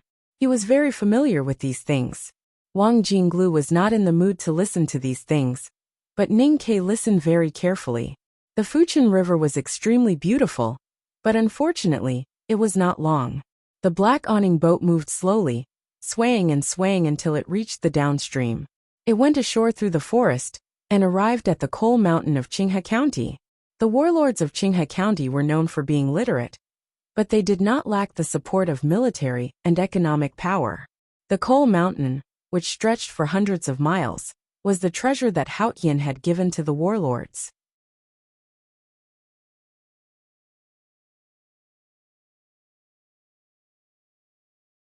Ning Ke and Wang Jinglu stood in a remote corner of the Coal Mountain and silently looked at the movement here. They saw the stewards of the warlords waving their leather whips, and the naked miners were dragging the coal cart with difficulty. Their bodies were covered in soot, and the soot was mixed with the blood from the whipping. It was a tragic sight. Wang Jinglu's expression was extremely ugly at first, but after observing for a while, he looked slightly better. He said, "They should be barbarians captured from the primeval forest, and some slaves sent by West Hill." Ning Ke said, "Since the peace agreement has been reached, as long as the families of Qinghe County are not as arrogant and stupid as idiots, they should know what awaits them if they still dare to trap our people here to do hard labor." Last autumn, Qinghe County had rebelled, and 3,000 Tang Navy officers and soldiers had suffered heavy casualties. Those who did not die were all taken to the Coal Mountain downstream of the Fujian River to do hard labor. In the peace agreement signed between the Tang Empire and the West Hill Divine Palace, the most important condition was that Qinghe County had to return these Tang soldiers. Some time ago, those Tang soldiers who had been tortured inhumanely were sent back to Chang'an. According to them, those days were too painful. Ning Ke made a special trip to the Coal Mountain because the Tang Imperial Court felt that there was something wrong with the number of people returned by Qinghe County. After the rebellion, at least 1,000 Tang soldiers were taken to the Coal Mountain to do hard labor. But this time, less than 600 were sent back to Chang'an. The explanation given by Qinghe County was that many Tang soldiers were seriously injured in the battle. After being taken to the Coal Mountain, although they received treatment, they could not be cured and died just like that. This was a very reasonable explanation, but Ning Ke did not believe it. As time passed slowly, the sun began to set in the west. The hard labor in the Coal Mountain was still desperately struggling. He walked towards an abandoned coal pit.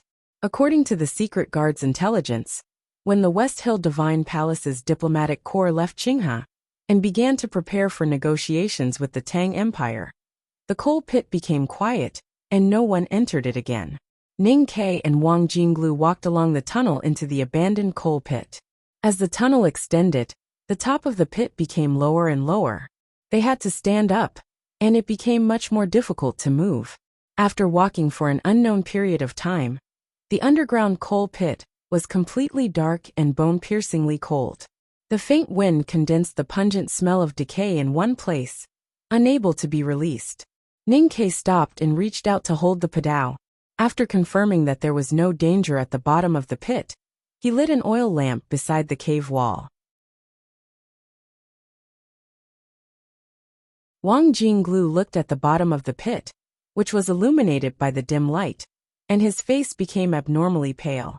Ning Ke's expression did not change. He squatted down and used his hand to touch the leg bone of a rotten corpse. After confirming that it had been smashed by a heavy object, he walked inside and looked at the injuries on the corpses. There were at least hundreds of corpses at the bottom of the coal pit. These corpses were so badly rotten that there was no sign of their identity. However, he knew that these were the people he was looking for. These people did not die of knife wounds or arrow wounds. They died of starvation, thirst, or exhaustion. These people had been brave Tang soldiers when they were alive. Of course, they had resisted before being tortured. That was why the whips had taken away the flesh on the bones, and why the leg bones had been broken by the stones. Ning Ke and Wang Jinglu stood in front of the corpses of the Tang soldiers and were silent for a long time. The Tang Empire had always given the highest respect to the soldiers who fought for the country. Even a corpse would not be allowed to wander outside, let alone the Tang soldiers who had been alive at that time. Ever since they knew that more than 1,000 of the Tang Navy had been sent to the Coal Mountain by the warlords of Qinghe County, the imperial court of the Tang Empire had never stopped trying to save them. Even at the critical moment when the Abbey Dean entered Chang'an, the imperial court did not forget to send a warning to Qinghe County and secretly promised to give them corresponding benefits as long as they could release these people. It was believed that after this, the warlords of Qinghe County would be very clear about Chang'an's attitude and would not dare to torture these Tang soldiers anymore. However, in less than a month before this, hundreds of these Tang soldiers had died at the coal mountain. One could imagine what kind of torture and pain they had suffered at that time. Wang Jinglu used to be a minister of offerings in the prince's mansion and lived a carefree life. Later, he was sent by His Majesty to serve under General Su Shi. After several years of training, he had long become a real soldier. Looking at the hundreds of corpses at the bottom of the pit, he said, "We have to find a way to send them back." Ning Ke had been in the army in the city of Wei for many years and knew the customs of the army. However, he did not agree with Wang Jinglu and said, "It's not a problem to be buried here, but we need to build a better tomb." Wang Jinglu understood what he meant. One day, the Tang Empire's cavalry would rush out of the verdant canyon and sweep across the south of the human world. Qinghe County was, and would be the territory of the Tang Empire in the future.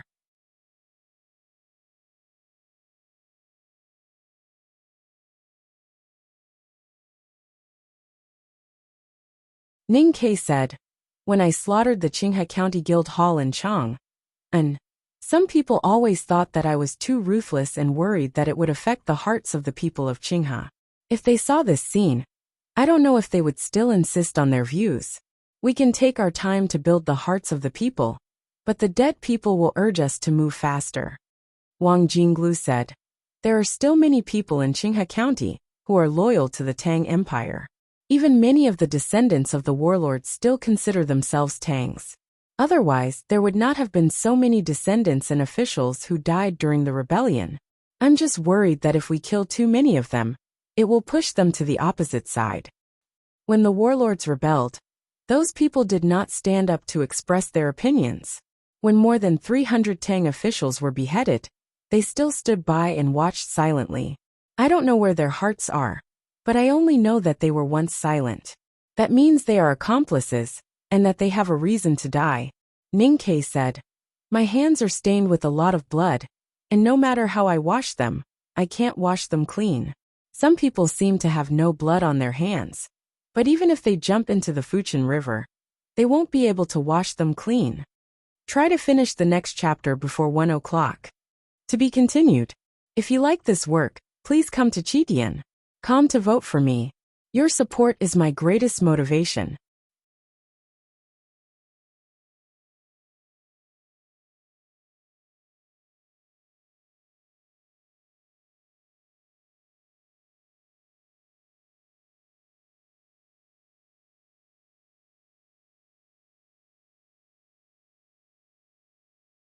Chapter 845. Outside Yangzhou City, the Fuchin River was the most beautiful. Inside the city, the thin lake had the best view. It was already summer, and the lake was covered with lotus leaves. The willow trees by the lake were shady. The House of Red Sleeves Song and Dance Troupe went to the West Hill Divine Palace for the right to light. As usual, they stayed in the Song family's courtyard by the thin lake. The atmosphere was as depressing as before. It was still the fourth steward of the Chui family who came to send out the invitations. This steward did not hide his severed fingers behind his back. Instead, he placed them calmly in front of him, as if he wanted these girls from Chang'an to see clearly what kind of harm he had suffered because of them. 3 years ago, the House of Red Sleeves went to the Lank Temple for the Yulan Hungry Ghost Festival. It happened to be Elder Chui's 100th birthday, and the Chui family wanted the House of Red Sleeves to present a lost song. Ning Ke wrote a letter, and this arrogant fourth steward had several fingers broken and was punished with a board many times. As time passed, many things had changed. Today, the Chui family invited the House of Red Sleeves to the Chui Garden by the Fuchin River to celebrate the birthday of the clan leader, Chui Shi. They also asked them to present a song. Xiao Chao, who was calm and proud last time, became more and more low-key now. Qinghe Prefecture was no longer part of the Tang Empire, and the reputation of the academy was not enough to ensure the girl's safety. Xiao Chao looked at the West Hill Divine Palace priest beside her. The priest did not seem to hear anything. Although he was ordered to bring the House of Red Sleeves back to the West Hill Divine Kingdom, it did not mean that he did not want to see these proud Tang girls being humiliated in Qinghe Prefecture. Seeing the young lady in charge of the House of Red Sleeves accept the invitation, the fourth steward of the Cui family smiled with satisfaction. He gently stroked his itchy broken fingers and walked out of the Song family's courtyard with his head held high. On the streets of Yangzhou City, a noise entered the small green curtain sedan. The fourth steward frowned slightly and lifted the curtain. He said in a low voice, "What is young Master Tang doing there?" Ning Ke and Wang Jinglu returned to Yangzhou City. They wore straw hats and looked like ordinary people. They were not eye-catching and did not arouse anyone's suspicion. Walking on the street, Ning Ke suddenly stopped and looked up at the signboard with the words Qinghe Post Office written on it. He could not help but remember that this place used to be called the Tang Post Office, and Sang Sang had sent a banknote to the city of Wei here. Before he had time to sigh, his attention was attracted by the noise on the street. He and Wang Jinglu walked over to take a look, and saw that the crowd was surrounded by several young men dressed like scholars.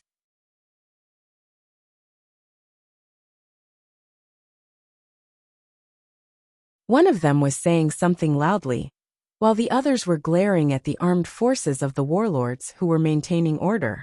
After standing in the crowd and listening for a while, Ning Ke found out that the young man who was speaking loudly was a disciple of a side branch of the Cui family. Child Cui waved his arms and looked at the arrogant people of Yan and South Jin Kingdom. He shouted angrily, "Why should we Tangs allow foreigners to be arrogant in our land? Why was the deacon who injured the girl last night sent out of Yangzhou City today?" Those descendants of the clans who were wielding their sabers were somewhat displeased. There were also people in the crowd who angrily refuted his opinion. In the end, the debate naturally turned to whether the people of Qinghe were Tangs or not. What blasphemy against Haotian! This is all a one-sided statement from the West Hill Divine Palace. Who can prove it? I Cui Huasheng was born a Tang and have been proud for more than 20 years. Now you say that I am not a Tang, and want me to be a lowly dog like the people of South Jin Kingdom and Yan. Why should I agree? The crowd gradually quietened down. Ning Ke looked on coldly and realized that Cui Huasheng and the young men beside him were all descendants of the clans. He confirmed that there were indeed many people in Qinghe County who were loyal to the Tang Empire, especially those who were not blinded by the mossy walls. At this moment, the crowd gradually parted, and a small sedan with green curtains walked in. The fourth steward of the Cui clan lifted the curtain and got off the sedan.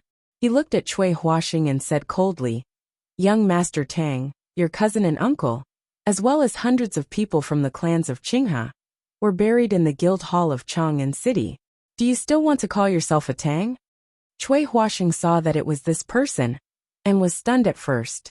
Then, he said with a pale and sorrowful face, "My wife's family, the Chiu family, was annihilated by you last autumn. More than 40 members of my family died, and their corpses were not found. Even my nephew, who was only 4 years old, was killed by you. My brother, who was the prefectural secretary, was beaten to death by you with rods. According to your opinion, if I still call myself a descendant of the clans of Qinghe, how can I face them?" The fourth steward's face became increasingly gloomy and he said, "Young Master Tang, you should know that this is the wish of Qinghe for 1,000 years. There is no turning back now that things have come to this.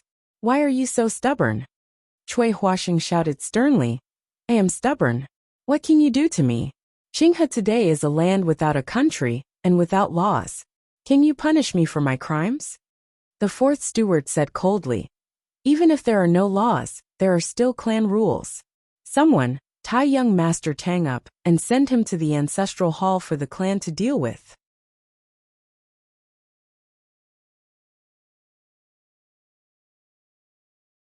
As soon as he finished speaking, several people rushed out from the crowd and kicked the young men to the ground.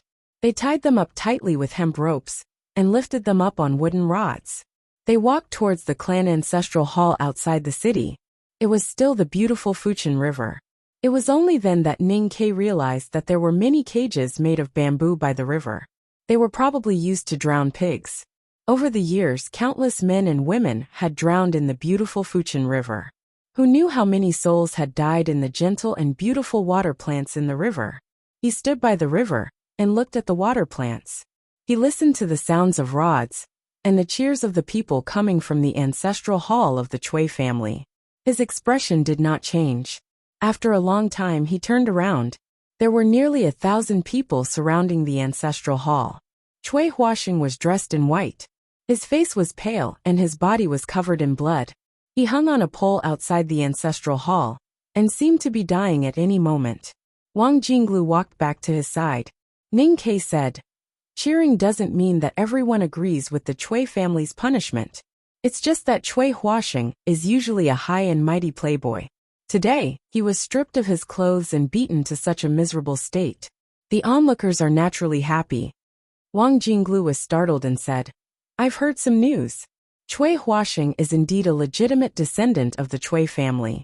He married Qiu Fanggu, the youngest daughter of the Ruyang Zhizhou.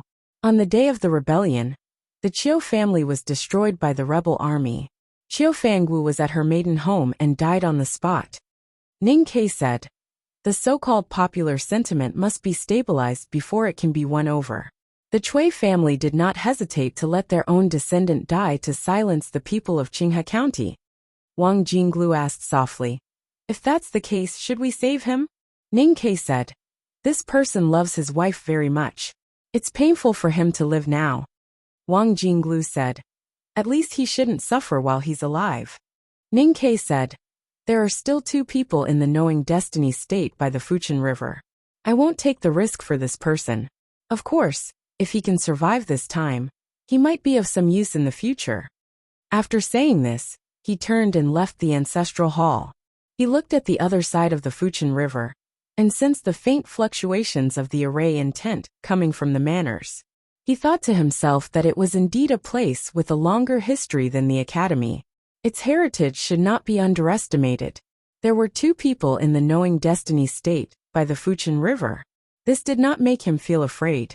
However, if he were to fight, it would be a big commotion. Then everyone would know that he had left Chang'an, at least before entering the West Hill Divine Kingdom. He could not let anyone know that he had left Chang'an.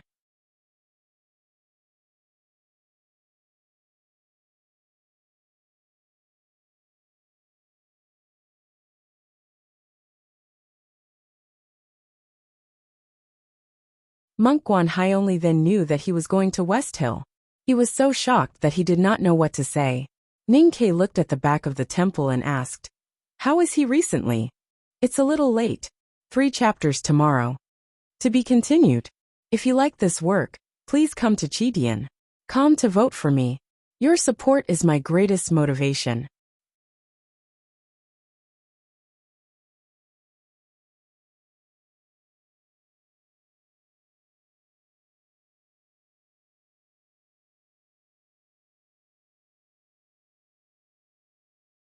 Chapter 846.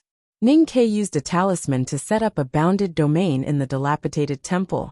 He did not have to worry about the voices in front of the temple being transmitted to the back of the temple. Even so, he still paid attention to his voice and did not want the blind monk to hear him. Monk Guanhai sighed and said, "He was expelled from Chang and has been wandering around the world.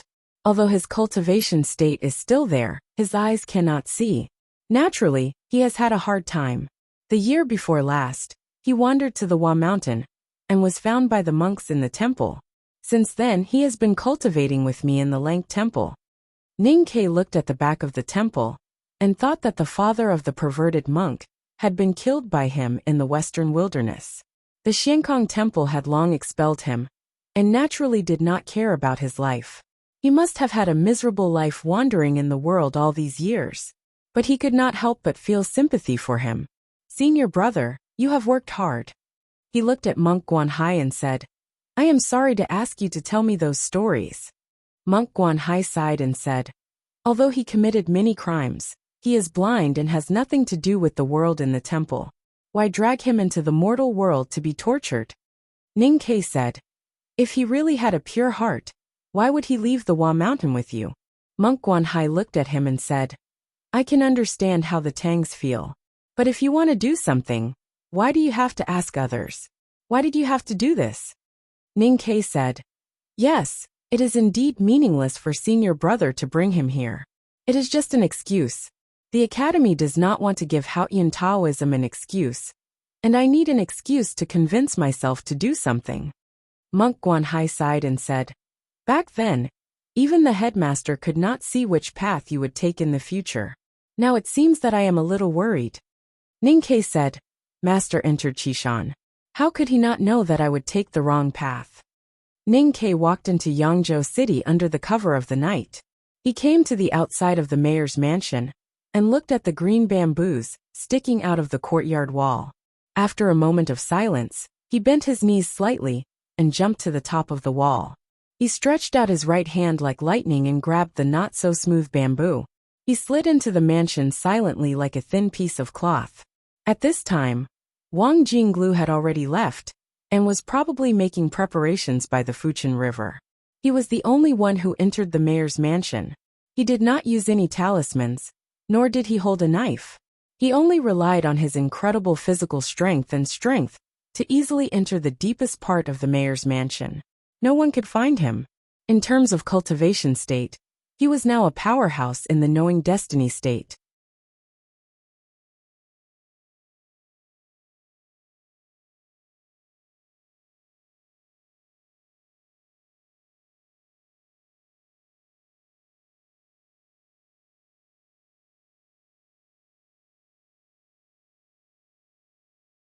Zhang Dejun sat up with difficulty and looked at Ning Ke's back in front of the broken Buddha statue.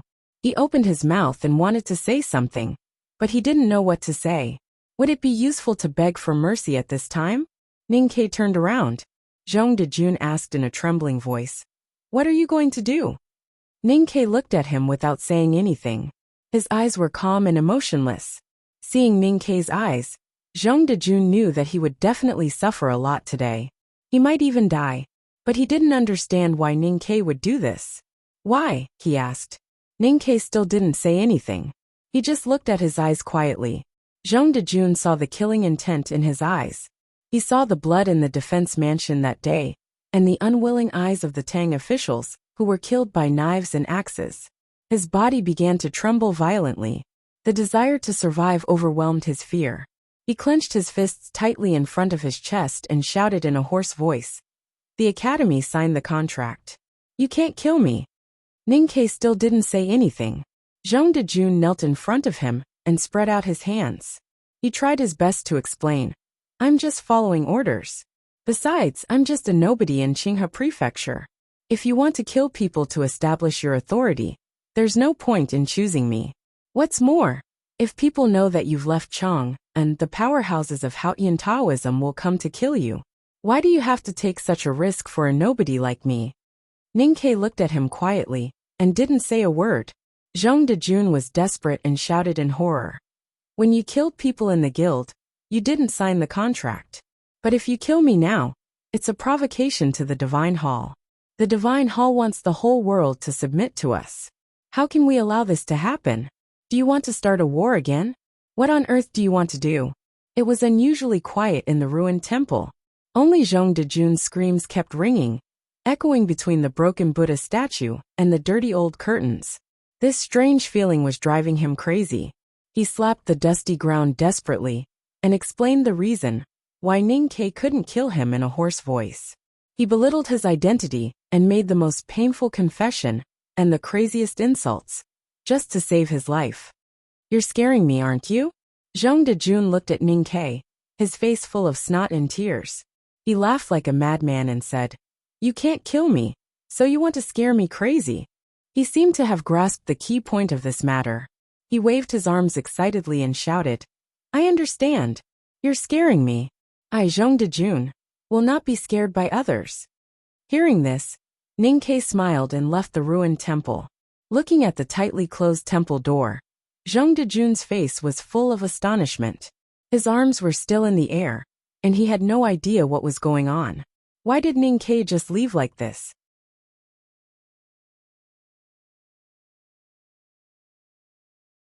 At this moment, a voice came from behind the temple. Are you Zhong Dejun? Just as the voice died away, a monk holding a bamboo stick walked out from behind the temple. He wore a cloth kasaya and slightly tilted his head. His eyes were deep and dark like a hole. Zhong Dejun looked at the blind monk and answered subconsciously, yes. Hearing his answer, the blind monk laughed. His laughter was hoarse and loud, hitting the four walls of the ruined temple and shaking the dust off. However, it seemed so resentful. Zhong Dejun felt a little strange and asked, "Who are you?" The blind monk was silent for a moment and said slowly, "I'm Wu Dao." Zhong Dejun felt the name was familiar, but he couldn't remember where he had heard it. Wu Dao walked to Zhong Dejun and squinted his blind eyes. He looked at Zhong Dejun, who he couldn't see, and asked indifferently, "Have you stayed in Chang'an?"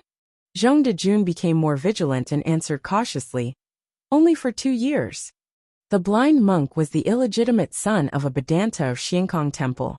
Because of his bad behavior, he was expelled from the wilderness.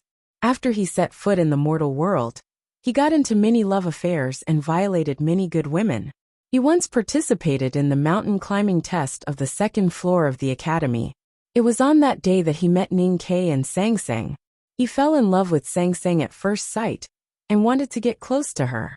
However, he was first expelled by Master Yin Sei, and then blinded by the great divine priest of light.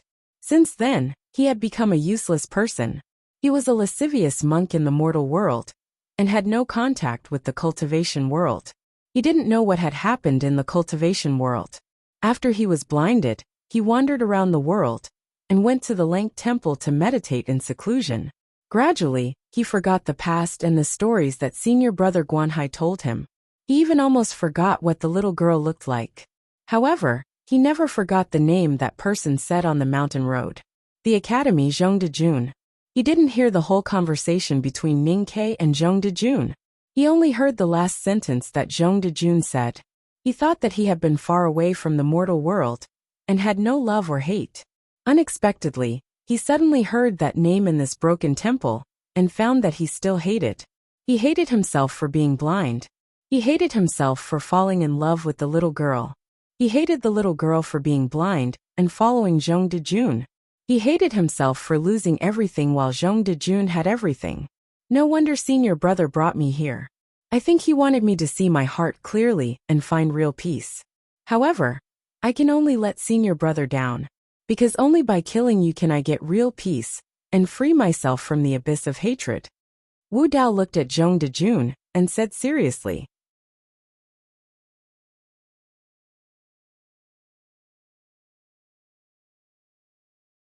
Zhong Dejun looked at the monk's blind eyes and felt his body turn extremely cold. Wu Dao said calmly, "Don't worry. I will kill you seriously with a very proper attitude." Zhong Dejun wanted to say something, but he could only let out a scream. Everything had to be done seriously and focused. Concentration would slow down. He thought that on this night, in this broken temple without incense, he would die very slowly. Miserable screams and pleas for mercy came from the dilapidated temple. The 2 old doors seemed to be unable to bear to see the scene in the temple anymore, and they trembled slightly. Ning Kei stood in front of the temple and listened to the sounds coming from behind.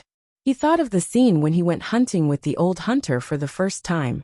The beast at the bottom of the pit was pierced by a dozen bamboo sticks, but could not die immediately. It seemed to be very similar to the scream made by Zhong Dejun. He couldn't help but laugh. Monk Guanhai looked at his expression and silently chanted the name of Buddha. He said bitterly, "You have indeed joined the devil. If I follow you to do such evil things, I think it will be difficult for me to see the Buddha land in this life." Ning Kei looked at him and said, "Since Zhong Dejun deserves to die, this is naturally not evil." Monk Guanhai shook his head and said, "Good and evil are in the heart. Deception is evil. Although younger brother Wu Dao has done countless evil things in the first half of his life, he has repented and changed in the temple. I lied to him to kill people. My sin is even greater." Ning Kei said, "As I said before, since he was willing to leave Hua Mountain with you, it means that he still has nostalgia for the world of mortals. Now it seems that nostalgia is hatred. How can the hatred be resolved? Not the Dharma, not the scriptures. Revenge, revenge, revenge without pain. How can the hatred brought by pain be resolved? After tonight, the hatred of Wu Dao will be resolved, and he will no longer have any greed for the world of mortals. He may even be able to understand Tao in the future. No matter how I look at it, senior brother, what you have done is good. How can there be evil? I can't win against you in an argument, Monk Guanhai said guiltily. But I know that my behavior will not be liked by the Buddha. Ning Ke said, the Buddha is just a cultivator. How can he judge us by his right and wrong? If you are worried that you will not see the Buddha land in this life, I can help you build a real Buddha land in the human world. Monk Guanhai didn't know how to respond. At this moment, the screams in the dilapidated temple finally weakened, and then they did not sound again. Wu Dao pushed open the temple door and staggered out. He spread out his hands that were full of blood, looked around and cried, Senior brother, where are you? Where are you? Ning Ke quietly walked to the side. Monk Guanhai stepped forward to support Wu Dao. Wu Dao fell to the ground, hugged his leg and cried loudly. He said in a trembling voice, Younger brother, I am sorry for your teachings. Monk Guanhai's eyes were also wet. He looked at Ning Ke, who was standing next to him, with complicated emotions as a farewell. Then he supported Wu Dao and walked into the dark night. Ning Ke looked at the bloody scene in the dim, dilapidated temple and stood quietly. When he heard the sound from the distant official road and saw the twinkling torches, he turned and left. To be continued. If you like this work, please come to Chidian.com to vote for me. Your support is my greatest motivation.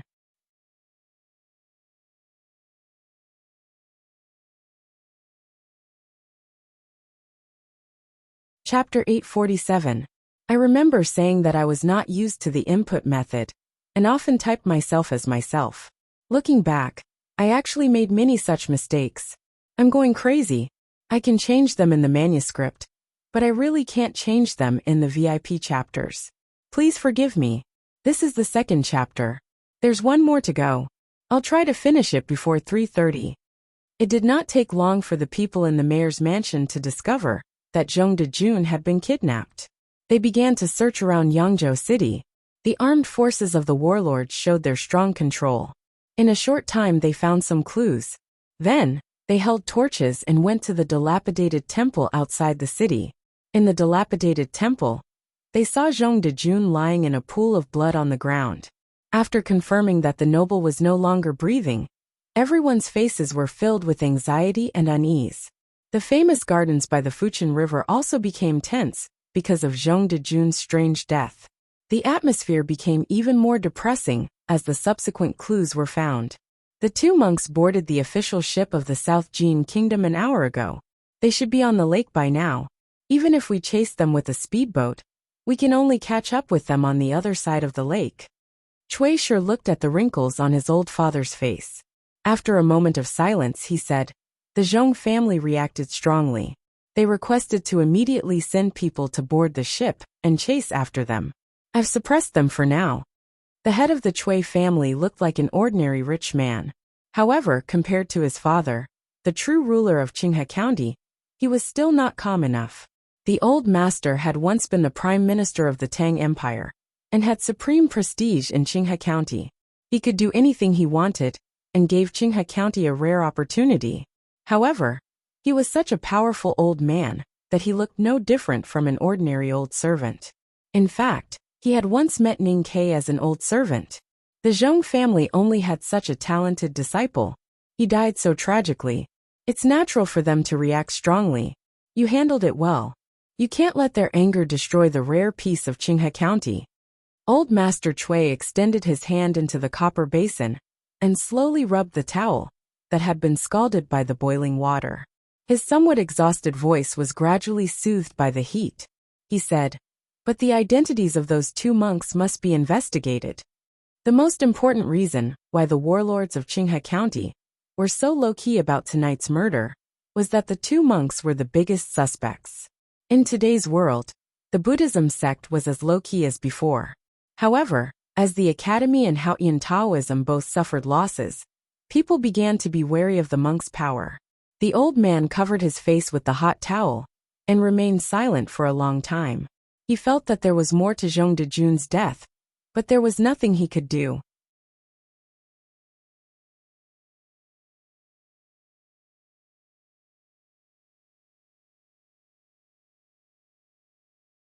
Be quiet, be quiet. His aged voice passed through the wet towel, echoing through the quiet study along with the steam. At a time like this, Clear River must be quiet. Cui sure knew where his father's worry or fear came from. But as long as the West Hill Divine Palace could not destroy the Tang Empire, the Qinghe Kingdom would be in fear. What was the use of peace? Old Master Cui crumpled the towel into a ball and threw it into the copper basin. He looked at him and said, "Keep a low profile at tomorrow's birthday banquet.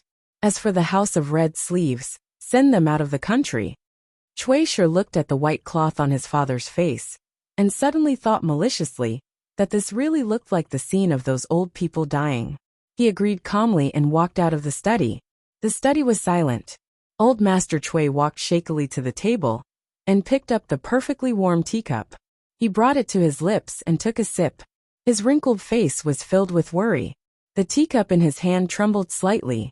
The clear yellow tea rippled like waves, reflecting his true feelings at the moment. After learning of Zhang Dejun's death, he was as calm as he had been in the past years. But who knew that he had already begun to fear and feel uneasy? From the beginning of the family school, he had made a grand wish. He wanted to lead Qinghe County to regain the independence and glory of 1,000 years ago, and cut off the barbaric and uncivilized Tangs. However, he did not dare to do anything, and could only wait obediently. He nurtured his body and strictly controlled his diet. He had lived for more than 100 years, and was still healthy. He could even live for many more years before the day he had waited for finally came. The headmaster left the human world. Old Master Cui began to leave his name in history, but he was still afraid, especially every night when he looked at the bright moon shining on the Fuchin River. He was so afraid that he could not even sleep. Monk Guanhai and Wu Dao took a boat and left in the night. They would go directly to the West Hill to participate in the right to light held by the Divine Hall. Perhaps Wu Dao would get some kind of opportunity from that bloody night and leave.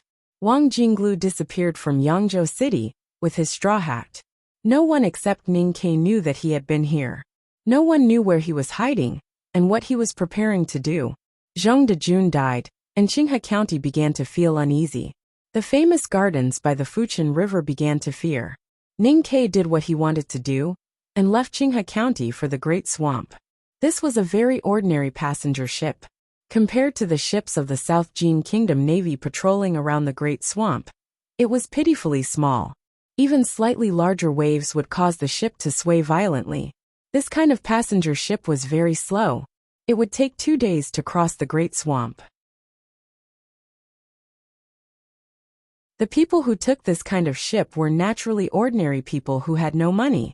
The seemingly boundless Great Swamp, the rapidly dulling lake scenery, coupled with the unpleasant smell in the cabin where there was nowhere to hide, caused these people who were already somewhat numb to become even more numb. Only the sound of vomiting from time to time could let people know that this was a group of living people. Ning Ke sat at the end of the ship and did not go to the cabin to squeeze out a place to sleep with those people. The 2-day journey was not difficult for him. If he was not afraid of attracting attention, he would not even need to eat. The wind on the lake was very strong, and there was a lot of moisture in it. He sat at the end of the ship and looked at the white foam on the surface of the lake. He did not feel poetic, but only silently thought about something else. His psyche power was feeling between heaven and earth. He did not want to alarm the cultivators in the South Jin Kingdom Navy. He was precisely controlled to the lake's surface behind the boat, and some of it fell into the lake. On that windy and snowy day, he wrote that character on the snowy street and slashed thousands of times. From that moment on, even the drunkard and the butcher did not dare to step into Chang'an. However, he could not be trapped in Chang'an forever. He did not want to be a prisoner of Chang'an, especially after the news from Peach Mountain. He knew that he had to leave. If the world knew that he had left Chang'an, he would be greeted with endless assassinations. He might even see that flagon swaying in the lake wind on the ship the next moment. He needed to be able to write that character outside of Chang'an. However, People in the world today were as numb as the passengers on this passenger ship. They faced things that they could not escape with silence. Who could be the same as him? How could he write that character if there was no one else? Ning-Kei looked at the seagulls on the lake and held the handle of the iron cutlass with his right hand. He thought about this question silently from day to night, and then to the morning light that shone on the lake. Still nothing. To be continued. If you like this work, please come to Chidian.com to vote for me. Your support is my greatest motivation.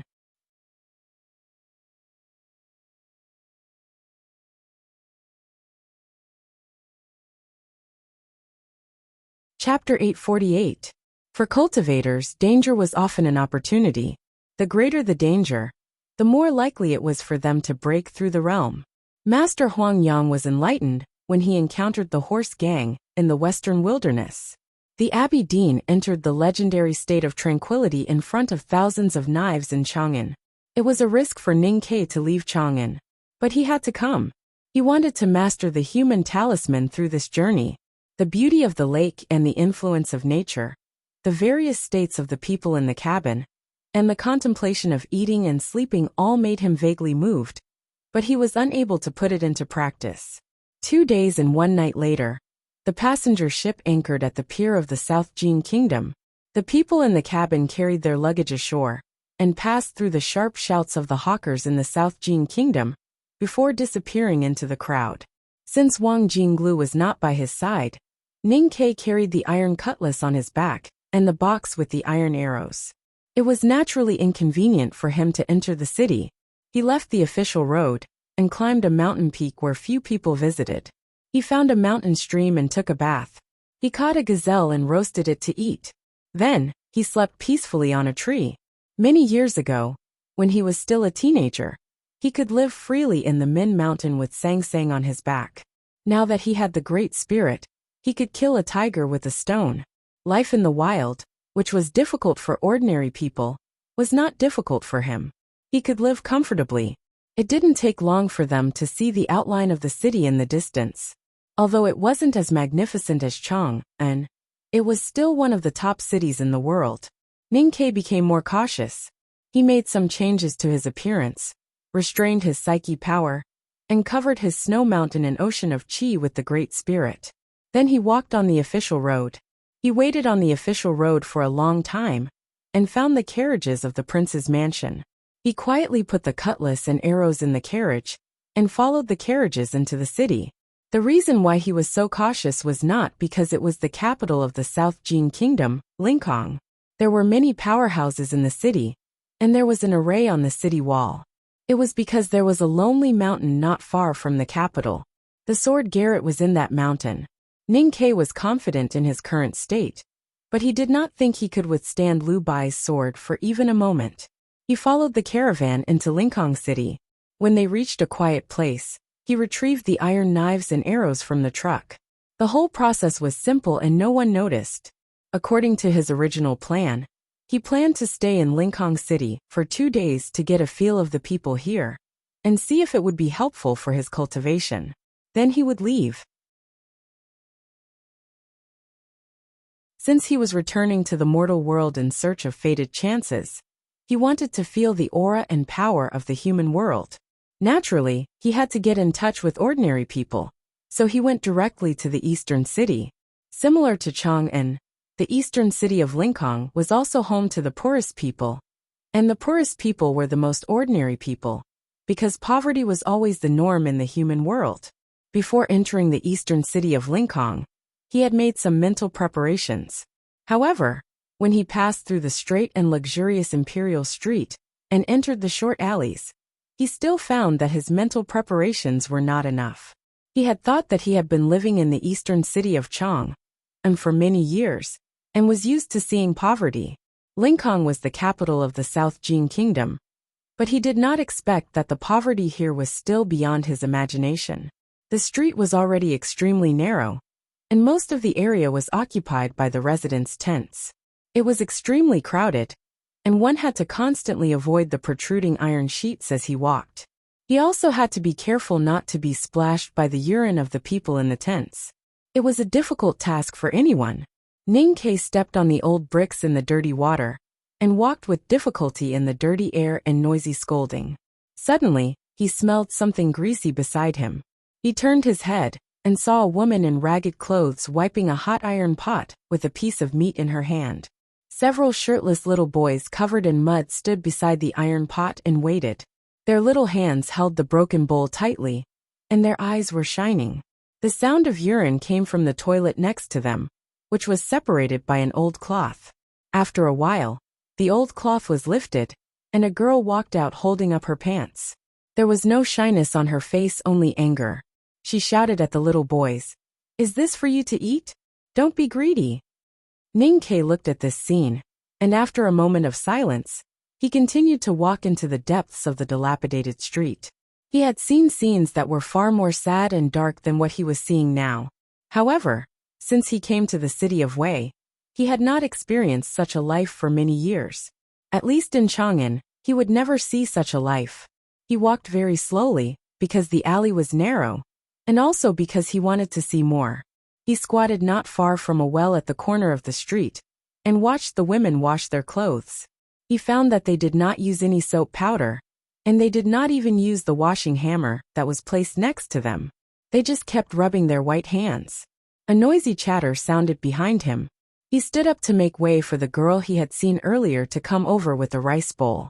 This bowl was relatively intact. The porcelain still had some color to it, and it was filled with white rice. The rice was covered with vegetables, and he could even see 2 pieces of grease on it. The little boys, who should be her younger brothers, followed behind her excitedly, and raised their arms to wipe their noses from time to time. They were probably thinking about how they could snatch a few mouthfuls of that rice bowl later. Ning-Ke thought for a while and followed them. In the deepest part of this dilapidated market, there was the most dilapidated house. The girl brought her younger brothers to the front of the house, only to find that the front of the house was surrounded by children like them, all holding rice bowls in their hands. The younger brother stood on his tiptoes and looked at the rice bowls in the hands of other children. He turned to her and shouted, "Sister, Zheng Lily's family actually made braised pork. Red braised pork." The little boy's expression was extremely exaggerated. He danced with joy, and his face was full of disbelief and shock, as if he had seen the most ridiculous thing in the world. The girl listened to her brother's report, and her face became extremely ugly. She pushed through the crowd and looked at a girl of the same age, who was dressed in relatively better clothes, and said loudly, "It's my family's turn to cook today." Then she looked at the children holding rice bowls in front of the dilapidated house, and said with her eyes wide open, "It's my family's turn. If anyone dares to compete with me, I'll go and burn his house at night." There were more than a dozen children carrying rice bowls, and some of them were obviously older than her. Hearing this, they showed fear on their faces, and subconsciously stepped back. The girl of the same age as her was not afraid of her, and even took 2 steps forward. The reason for this was because there were 5 thick pieces of braised pork in her rice bowl. So her face was full of pride, just like the braised pork. She said, "How can these few pieces of rotten vegetables fill my teacher's stomach? If my teacher doesn't fill his stomach, how can he have the energy to teach us?" The girl's brother said softly, "Yes, sister. Why don't we let the teacher eat braised pork, and let's share this bowl of white rice?" The girl elbowed the little boy out of the way, and walked in front of the girl holding the braised pork. She usually disliked this companion of hers, who was extremely arrogant because her 7th sister was married to a rice shop worker. At this time, seeing the cheap flower ribbon on her head, she was even more angry and said, "Zheng Lily, you shameless fox, are you delivering food to the teacher or seducing a man?" Zheng Lily was so angry that her little face turned red, and she was not good at quarreling. Her hands began to tremble, but she was afraid that the braised pork in her bowl would fall to the ground, so she did not dare to tear the girl's mouth. The girl looked at her and snorted coldly. She raised her head and puffed out her obviously not fully developed chest, like a victorious hen, and walked towards the dilapidated house with the vegetables and rice in her hands. When she arrived in front of the dilapidated house, Her expression suddenly became extremely respectful, and she said softly, "Teacher, the food is here." With a creak, the dilapidated house's door was pushed open from the inside. The sound made people feel that the door could fall at any time. A man walked out of the dilapidated house. The man's features were extremely clear, and he wore a thin collarless shirt. His black hair was casually combed into a bun, with a chopstick stuck in it. His expression was calm and natural. He looked at the children outside the house with bowls of rice in their hands, and the hopeful expressions on their faces. He could not help but smile bitterly, and said, "Go back and tell your parents that we agreed to take turns eating. If you still insist on doing this, then I have no choice but to leave this place." Hearing that the man wanted to leave, the children looked as if they had heard the most terrifying thing. They hurriedly put the bowls of rice they had raised high into their arms, not knowing what to do next. Very naturally, all the children looked at Zheng Lily, because on the rice that her family delivered, there was braised pork. The man smiled slightly, took the vegetable rice from the girl in front of the door, picked up the chopsticks by the window that was separated by the waste bricks, squatted at the door, and began to eat. The girl stood proudly beside him, her little hands behind her back, looking extremely proud. Seeing that the children still refused to go home, the man said with a wry smile, "What are you waiting for? Hurry up and finish the food in your bowl. Class will start soon." Hearing this, the children looked at each other, and then burst into cheers. It should be known that the food in their hands was much better than what they usually ate, and they had been craving it for a long time. Only Zheng Lily did not eat the rice in her bowl. She walked in front of the man, looked at him with tears in her eyes, and said, "Teacher, just eat a piece of meat, just eat a piece of meat." The man smiled helplessly, and reached out his chopsticks to pick up a piece of braised pork in her bowl. Zheng Lily immediately smiled through her tears, and ran home with her bowl of rice. She still had a younger brother at home, so she did not dare to secretly eat something as delicious as braised pork. The man said with a smile, "Class will start soon. I won't forget." Zheng Lily said with a smile as she skipped away. The red hairband in her hair swayed back and forth, looking very cute. The girl standing behind the man clutched the corner of her clothes and pouted. She was a little envious, but she had seen it when she went shopping in the market. The red hairband cost 2 copper coins, and it was not something she could afford. The man glanced at her and said softly, "I'll buy it for you secretly." The girl smiled happily and nodded her head in agreement. Ning Ke stood outside the crowd. He looked at the dilapidated house, the children who came to deliver food, and the man who walked out of the dilapidated house. He was extremely shocked. He had seen this man before. At that time, the cold wind of the Hulun Sea was howling, and countless powerhouses had gathered. Even the eldest brother could not completely overshadow this man's brilliance. This man, whether he appeared in the West Hill Divine Palace, the front gate of the Devil's Doctrine, the palace of the secular world, or the ancient Lank Temple, was so proud, because he was the world wayfarer of Haotian Taoism, Yisu. However, hiding in the dilapidated house in the east of Linкong City, he was so calm, so ordinary, as if he had lived here for many years. What on earth happened? At this moment, violent curses and whips suddenly came from outside the crowd. A priest, under the protection of more than 10 guards, walked to the old house. The priest looked at Yisu, who was holding a bowl of rice, and asked coldly, "Who allowed you to teach here?" To be continued. If you like this work, please come to Chidian. Come to vote for me. Your support is my greatest motivation.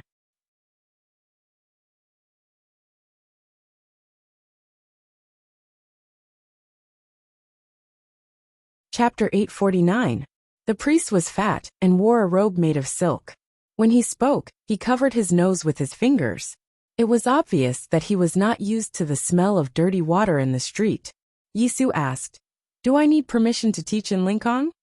The priest said coldly, "No one will care if you teach these children to work. But it is said that you will talk about the doctrine of Haotian at the end of every lesson?" Yisu said, "Yes." The priest looked at him and scolded. It is an unforgivable crime for a non-priest to misinterpret the doctrine. Yisu thought for a while, and put his bowl on the windowsill. He said, "If you want to punish me, I'll go with you." The priest looked at the tranquil expression on Yisu's face and felt greatly humiliated, because he wanted to see a weeping and repentant person. He was used to deriving pleasure from the role of a savior, so he felt very angry. He took the whip from the guard and lashed it at Yisu's face. No one dared to stop him.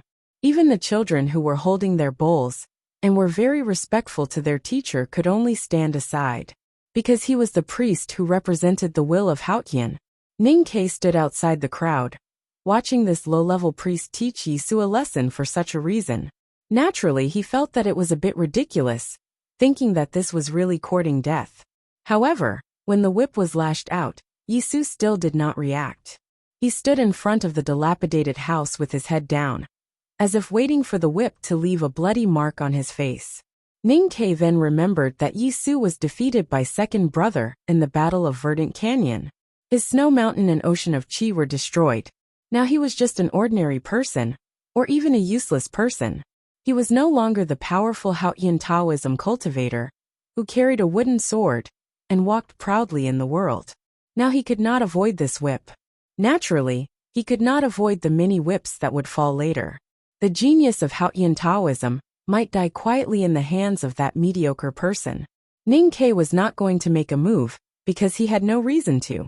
Even though he felt it was a pity that a person like Yisu would die in such a humble way, he did not want to expose his whereabouts because of Yisu. But when he saw the blind man holding a sword in the crowd, he knew that it would not happen. The whip broke in the dirty air and fell into the dirty water in front of the dilapidated house. The priest looked at the whip handle in his right hand in confusion, not knowing what had happened. Then 5 fingers on his right hand were broken. The whip handle fell down and blood flowed out. The white cross-section of the bones was like 5 periods painted in white, announcing his end. The priest looked pale. He looked at his right hand and saw the bleeding hand. He was trembling in pain, but he bit his lips and refused to make a sound.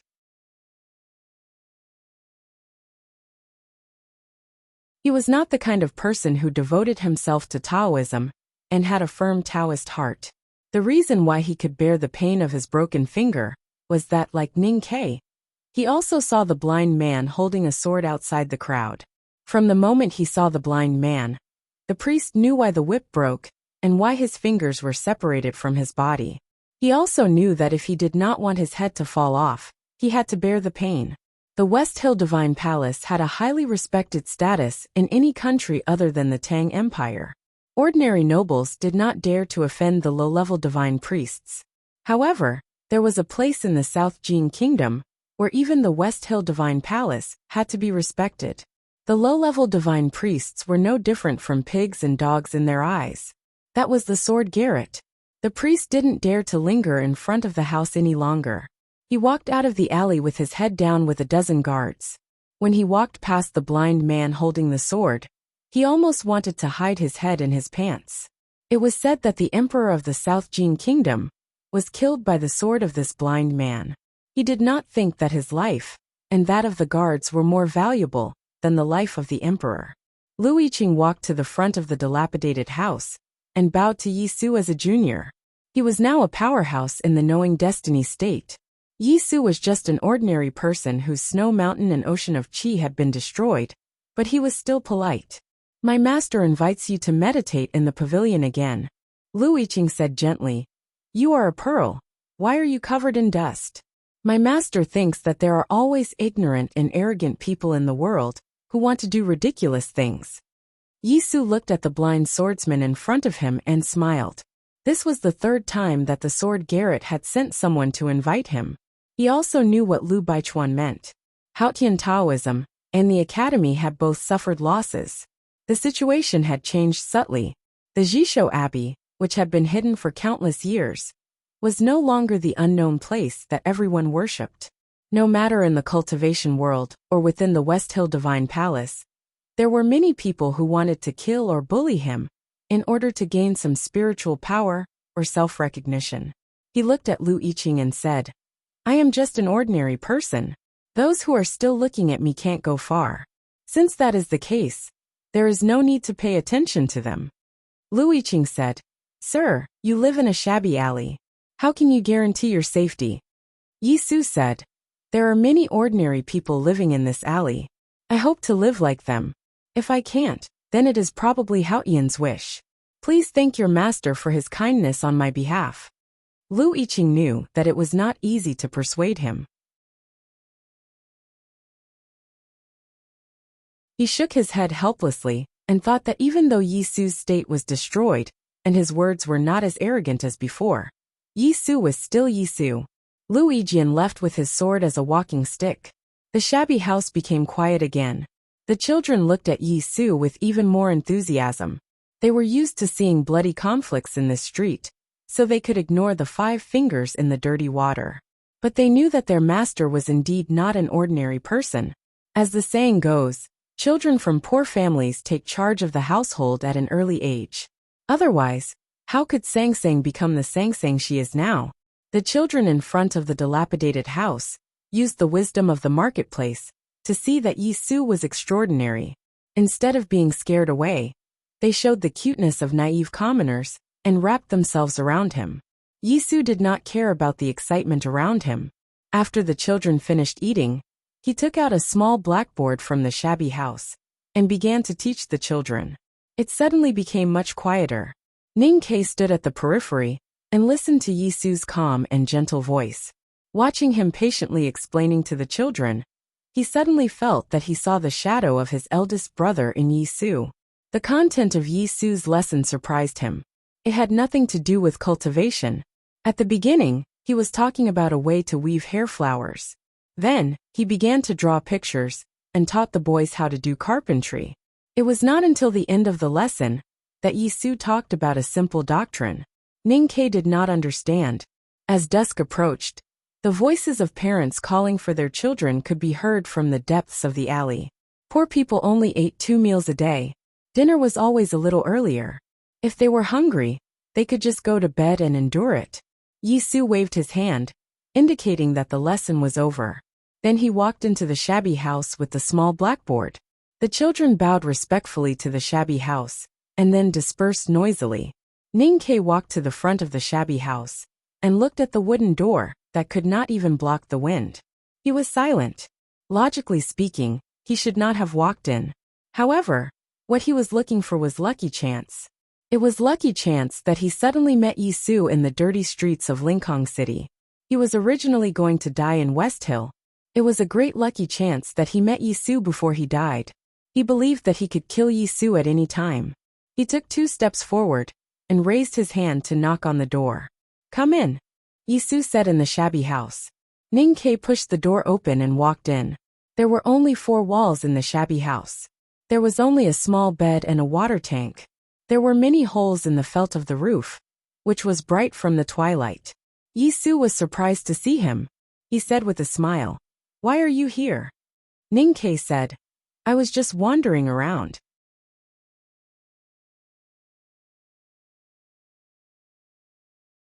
"I didn't expect to meet you here." Yi Su invited him to sit on the bed and said, "This kind of thing has always happened randomly." Ning Kei said, "Who would have thought that you are hiding in a shabby alley and working as a teacher?" Yi Su filled a bowl of water from the tank and handed it to him. He said, "After the Battle of Verdant Canyon, I went to the Kingdom of Song first and then came here. I lived here for a period of time many years ago." Ning Kei took the bowl and thanked him. He asked, "Is it the legendary journey where you broke through the pass of life and death?" Yi Su said with a smile, "You can't see through life and death as long as you look at it. The pride I had in the past seems to be a bit ridiculous now." Ning Kei's current state was not enough to fully understand this sentence, but he vaguely felt that although Yi Su's state was destroyed, he seemed to have surpassed the past in some aspects. Yi Su asked, "Why did you come to the South Jin Kingdom?" Ning Kei said, "I was just passing by. I am going to the West Hill Divine Palace." After the Battle of Verdant Canyon, Yi Su became a useless person and was no longer a cultivator. Naturally, he did not care about the affairs of the cultivation world. He did not know that the West Hill Divine Palace was going to hold the right to light, nor did he care. Ning Kei thought of the scene when he was teaching and asked confusedly, With your state and knowledge, as long as you are willing, it would not be difficult for you to teach the South Jin Kingdom's imperial examination champion, or a powerhouse in cultivation in a few years. Why did you teach those things before? Yisu said, if you want to cultivate, you need talent. There are not many talented students in Lincoln City. Even if there are, they would have entered the sword garret. As for why I teach those children to weave flowers and do carpentry, it is because these skills can help them earn money in the shortest time possible, and then they can eat more. Ninkei thought for a long time and finally said 2 words. I admire you. Yisu said, if you want to admire me, you should admire your eldest brother. He taught in the marketplace many years ago. What I am doing now is nothing new. Ninkei said, eldest brother is that kind of person, but you did it halfway. That is even more admirable. Yisu said, I lived in a small Taoist temple in Chang'an City for a while. I like the feeling of the true meaning in the marketplace. Now I am also looking for my own peace.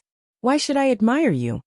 Ninkei's hand, which was holding the bowl of water, slightly stiffened when he heard the words, there is truth in the marketplace. He looked at Yisu's eyes and asked very seriously, can you teach me these? It was supposed to be 2 chapters, but I have an emergency to report. I will attend an event of Xingdao literature on the 11th. I will try to finish it as early as possible.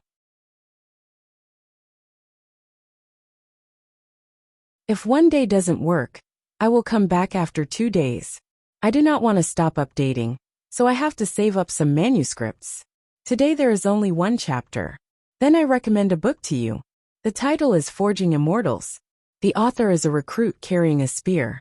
The book number is 246-6815. The number of words is more than 1,000,000. It is very full and very serious. Please support me. If you are interested in Xinxia and cultivation novels, you can try it. Thank you. To be continued. If you like this work, please come to Chidian.com to vote for me. Your support is my biggest motivation.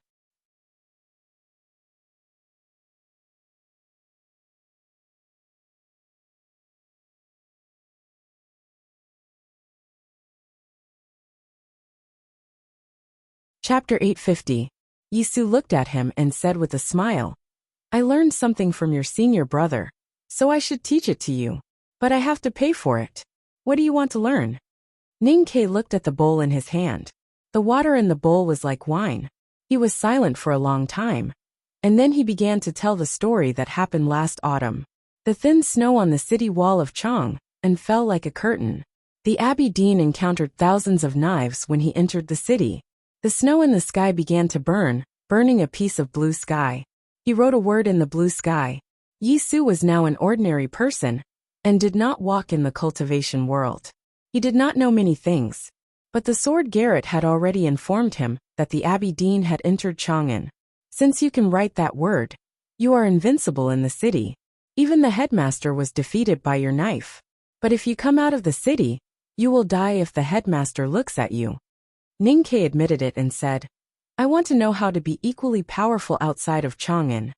Yisu said, you are the first divine talisman master to write that word. Yensei did not do it, nor did countless predecessors. So no one can teach you, not even me.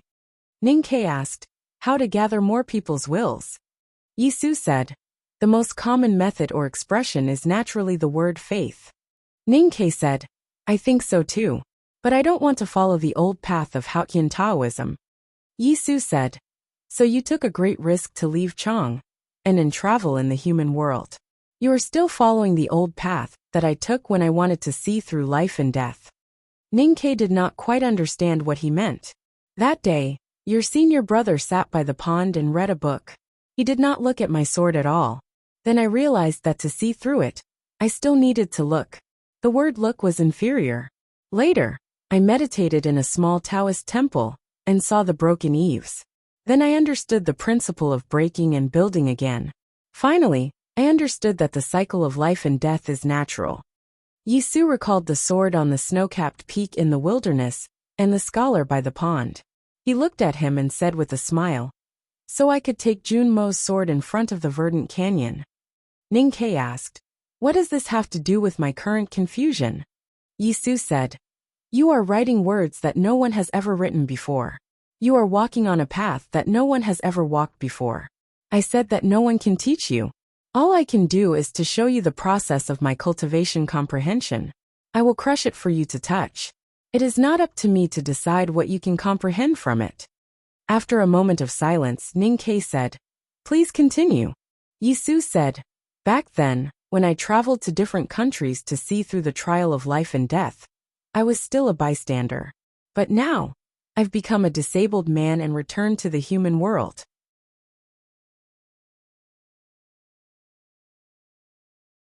I've come to the shabby streets of Lingang City, and I've become a participant."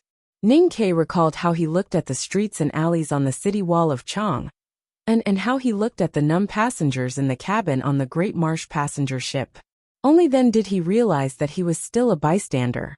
Yisu looked at him and continued, "You don't want to follow the old path of Haotian Taoism, because you instinctively hate the existence of religion. However, you have forgotten that religion is indeed a belief, but not all beliefs are religions, at least not all religions like Haotian Taoism." Ning-Kei thought for a moment and said, "I agree with this statement. You should be very clear that except for those powerhouses with divine skill in Haotian Taoism, the higher the state the cultivator is, the harder it is to keep his mind clear. In other words, the more powerful the person is, the harder it is to have faith. Faith is not above the vault of heaven, but in the humble dust. To put it simply, faith is the most unshakable thought and desire of ordinary people. If you want to use faith to gather people's will, you need to first figure out what they want."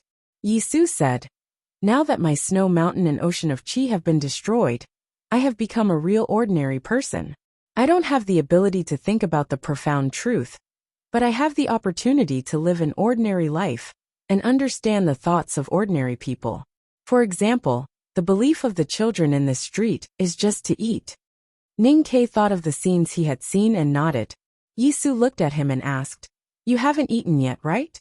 Ning-Kei saw him eat a big bowl of green vegetables and said, "It doesn't matter if you don't eat." Yisu said, "See, this is where you are different from ordinary people." Ning-Kei understood what he meant and asked, "Do you have noodles at home?" The dilapidated house was really bare. Although there was an old pot and stove, it was extremely difficult to find rice and noodles. Fortunately, Yisu was now very respected in the street, so someone brought a bowl of plain noodles to him after a while. Ning-Kei finished the soup and noodles, and put the bowl and chopsticks on the windowsill. Suddenly, he thought of something and asked, "Since you want to live an ordinary life, why do you need those children to send you food?" Yisu's answer was very simple and very convincing. "I can't cook." Ning-Kei couldn't refute this explanation, so he asked again. "Previously at the entrance of the alley in front, I saw those women wash clothes without using soap powder. I think they are poor, so why don't they even use the washing machine?" Yisu's explanation was still very convincing.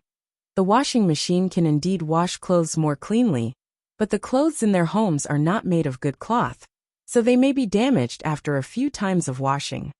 Ning-Kei said, "The people here really live a hard life."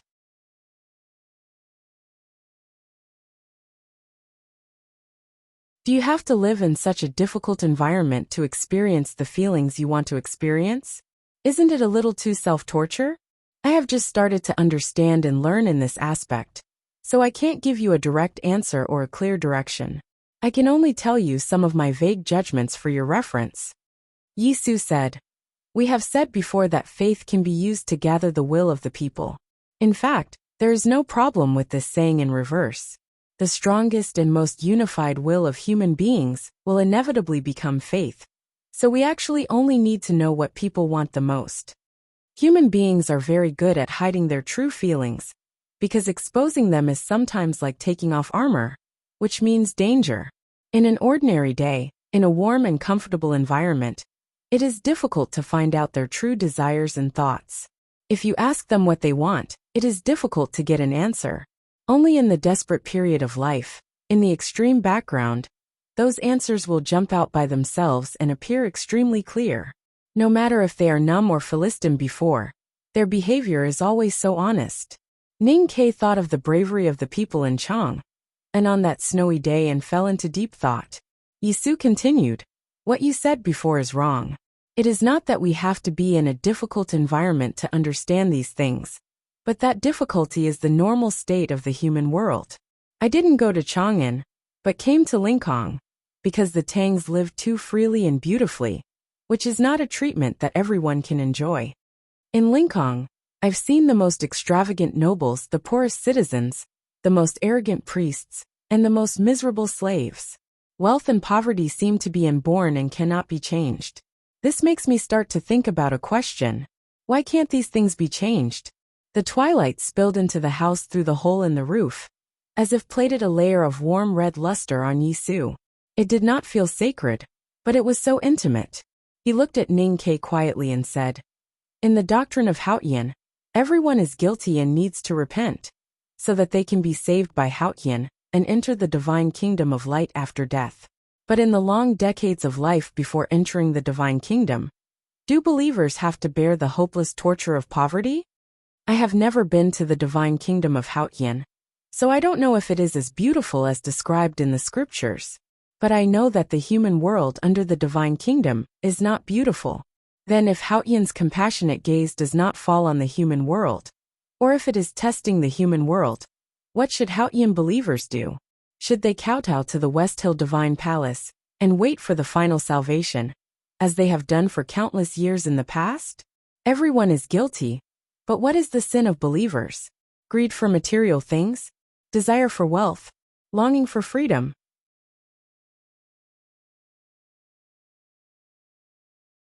Unable to obtain peace because of these things?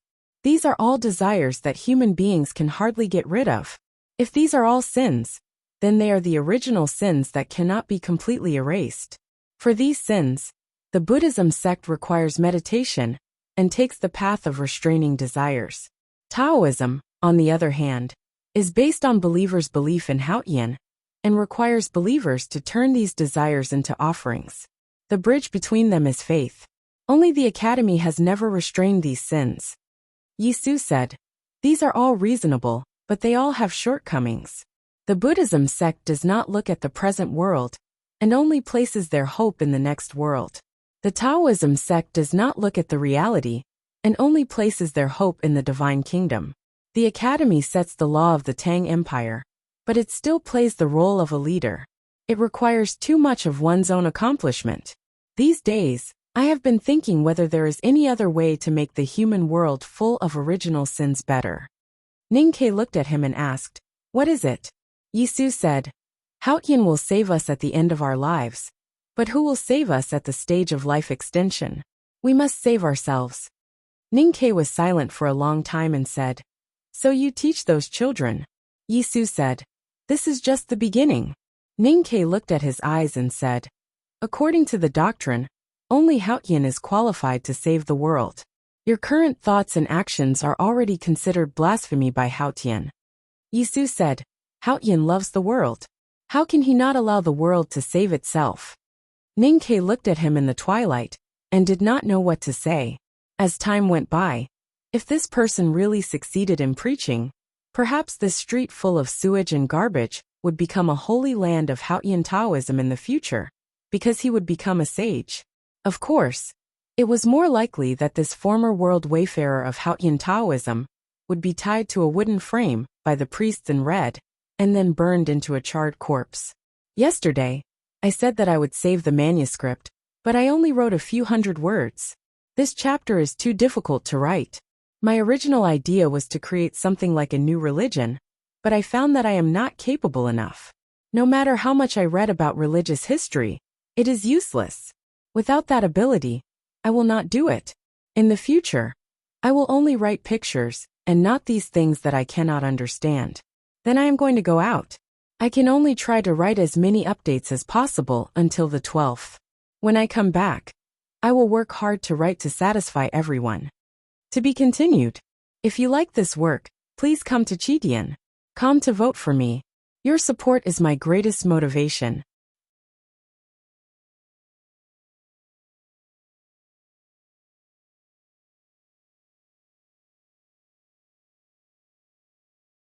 Chapter 851. Preaching in the streets was Yisu's self-redemption, and he would lead the world to self-redemption.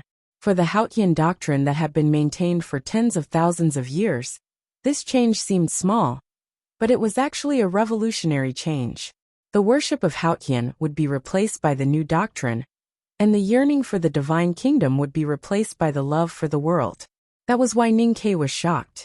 Yisu looked at Ningke and said, "Preaching is actually the process of gathering people's hearts and unifying their beliefs.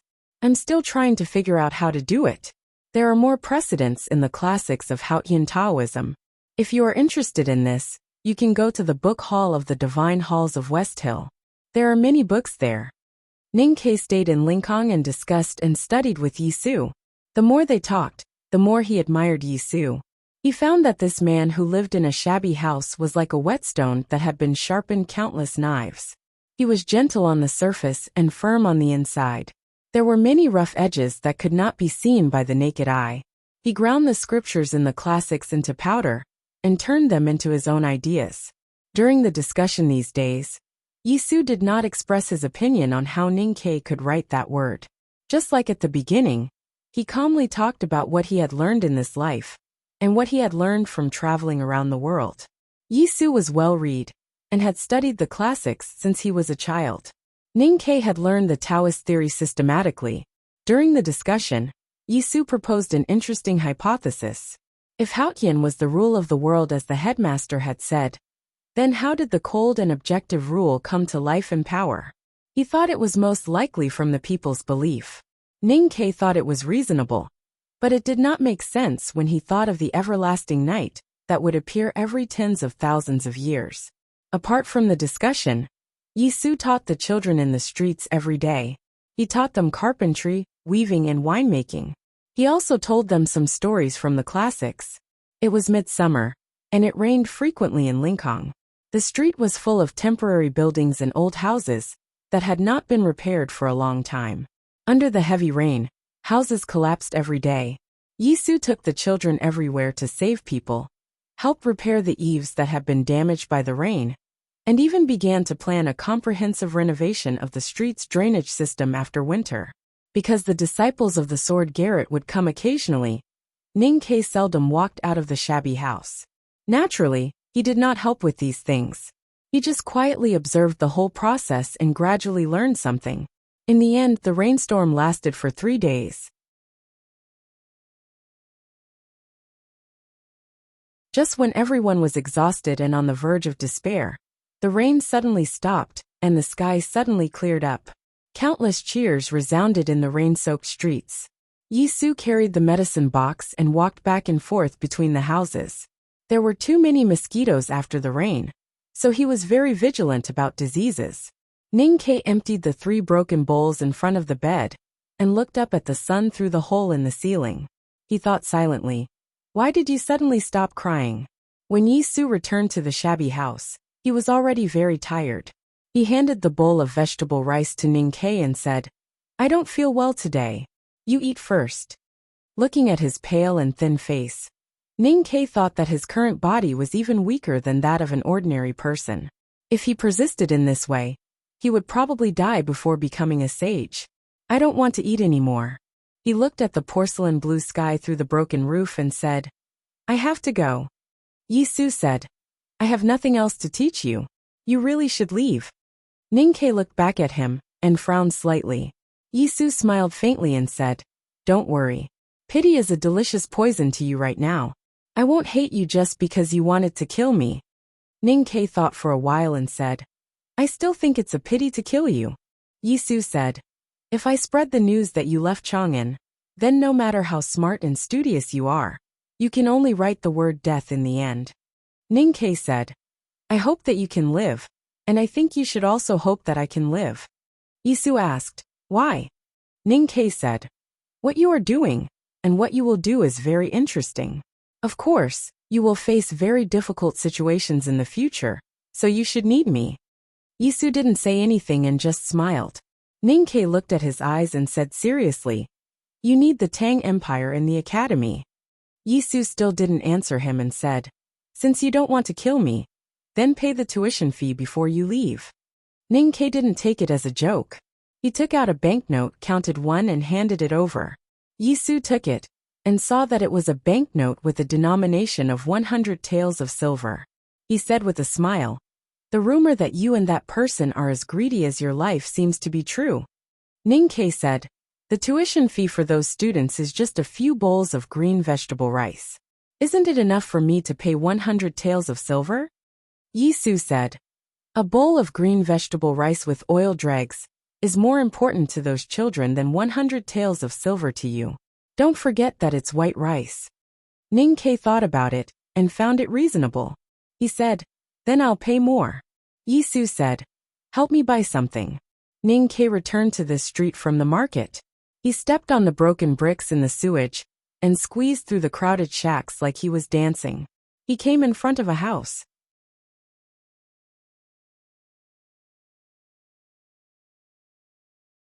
A few muddy monkey-like little boys were holding bowls of sorghum rice and eating happily.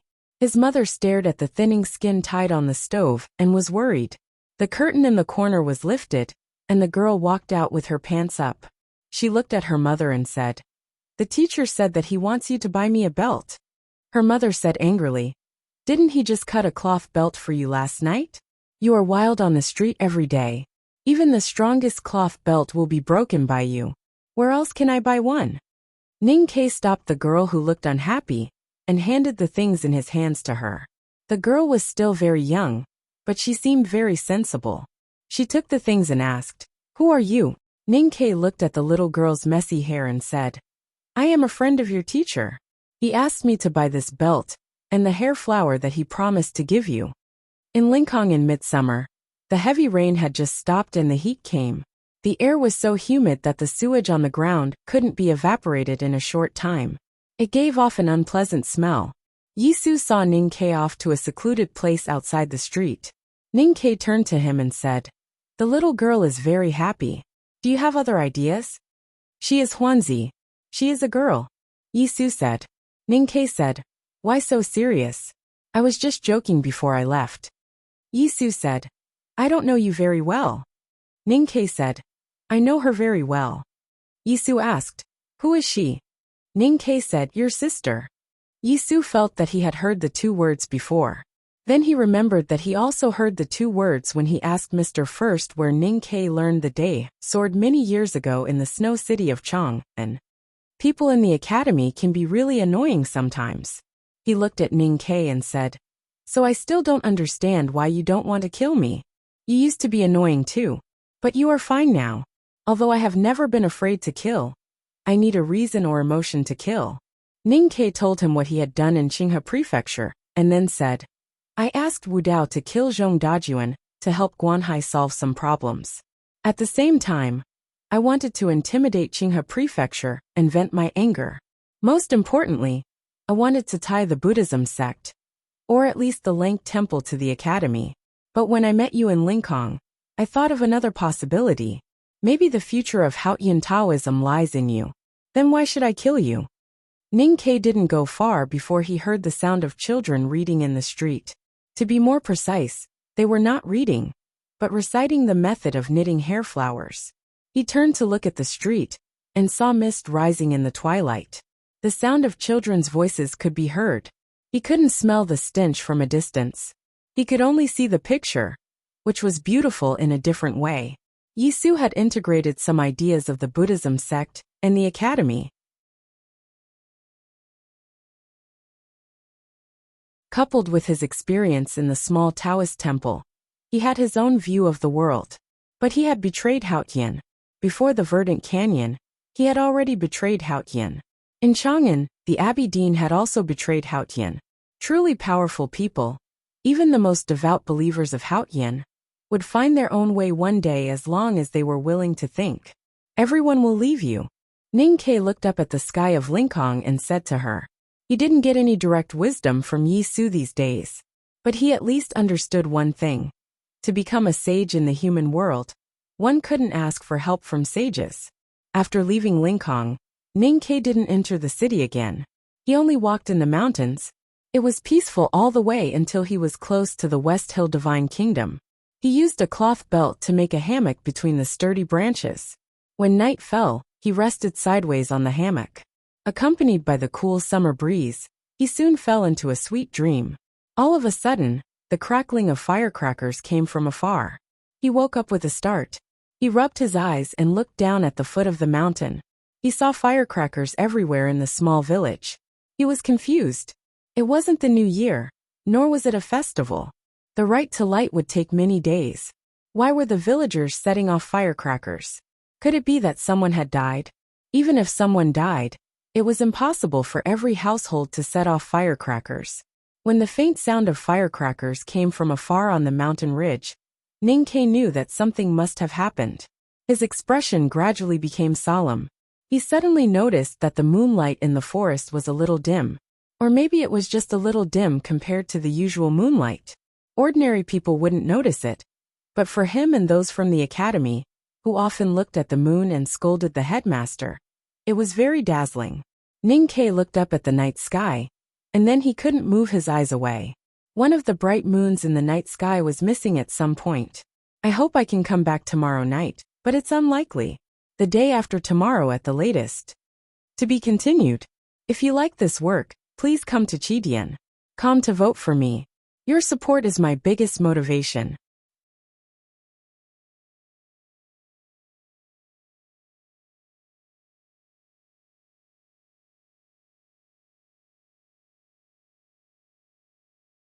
Chapter 852.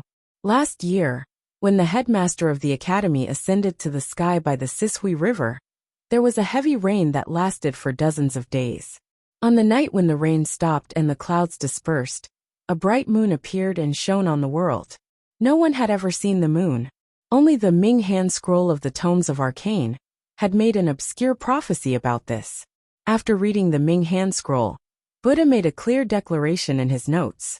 Night falls and the moon appears, which meant that before the arrival of the everlasting night, a thing called the moon would appear in the world. With the silver light shining on it, how could the everlasting night be called night?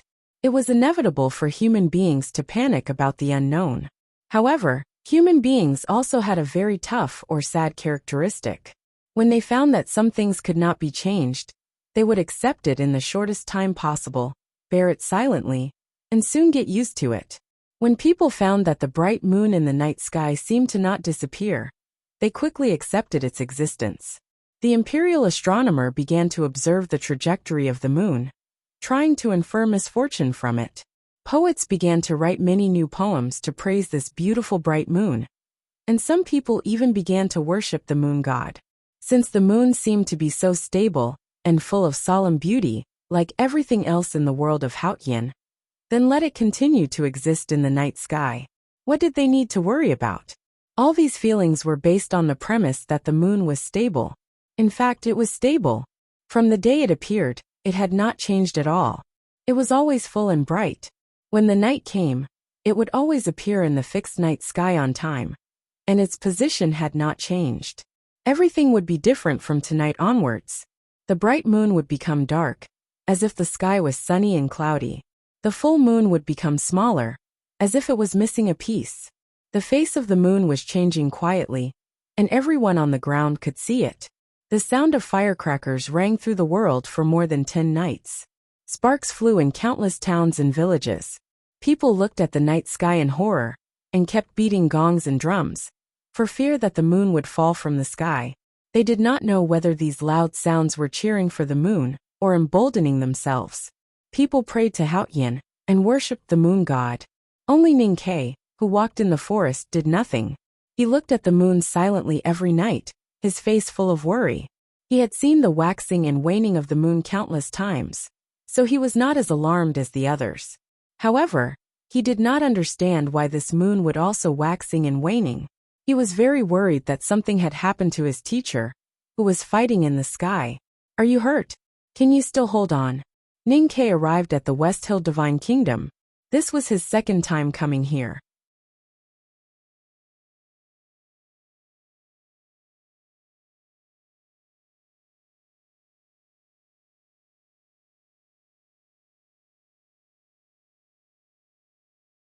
During the battle with the Abbey Dean and Chang'an, The God-stunning array poured a large amount of chi of heaven and earth into Ning Kei's body.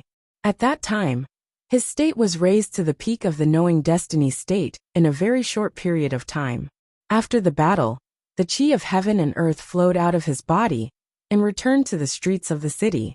His state returned to the knowing destiny state again. But now his real combat ability was much more than that. He was a real powerhouse who was close to the peak of the knowing destiny state.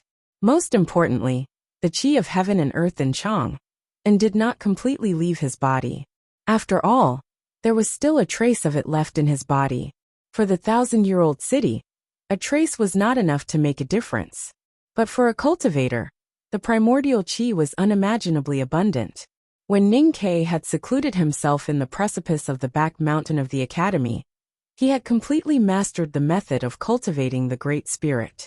After being taught by third sister Yu Lian, he was even more adept at it.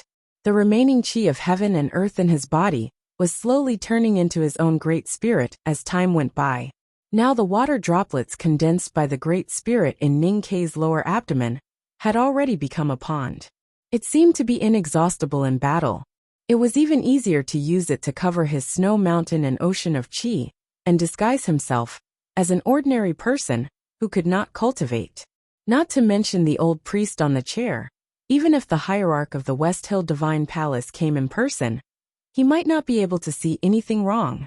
That was why he dared to return to the mortal world alone and go straight to the West Hill Divine Kingdom.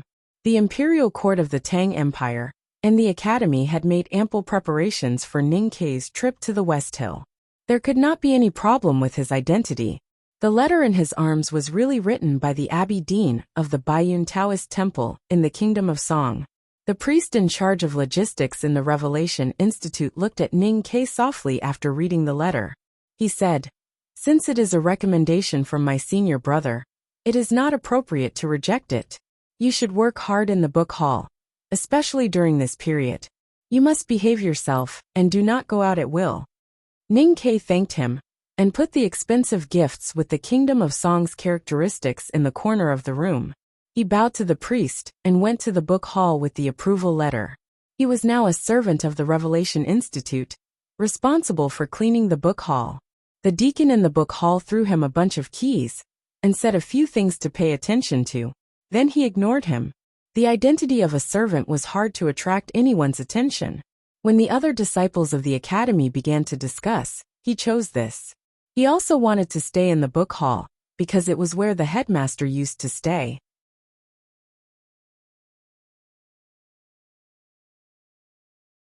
Many years ago, the book hall of Haoyan Taoism played an important role on the Peach Mountain. But now it was no longer the same. It was even directly under the Divine Hall of Light and handed over to the Revelation Institute to manage. Ning Kei looked at the deserted Taoist hall and the classics on the bookshelves. He thought about the changes in the book hall and could not help but sigh about the decline of Haoyan Taoism. It was hard for the disciples of the academy to imagine that the book hall was so deserted. If one did not want to study, he would naturally decline. How could a place where no one wanted to study not decline? This book hall had produced many great figures. 1,000 years ago, the headmaster of academy and the great divine priest of light, who founded the devil's doctrine, used to clean and sort books here. But what about now? To sigh for Haoyan Taoism was like worrying for the ancients. It was meaningless. He collected his thoughts and picked up a broom and a rag. After some simple cleaning, he began to read. Yisu had said that there were many Taoist classics here, and that he could spend some time reading.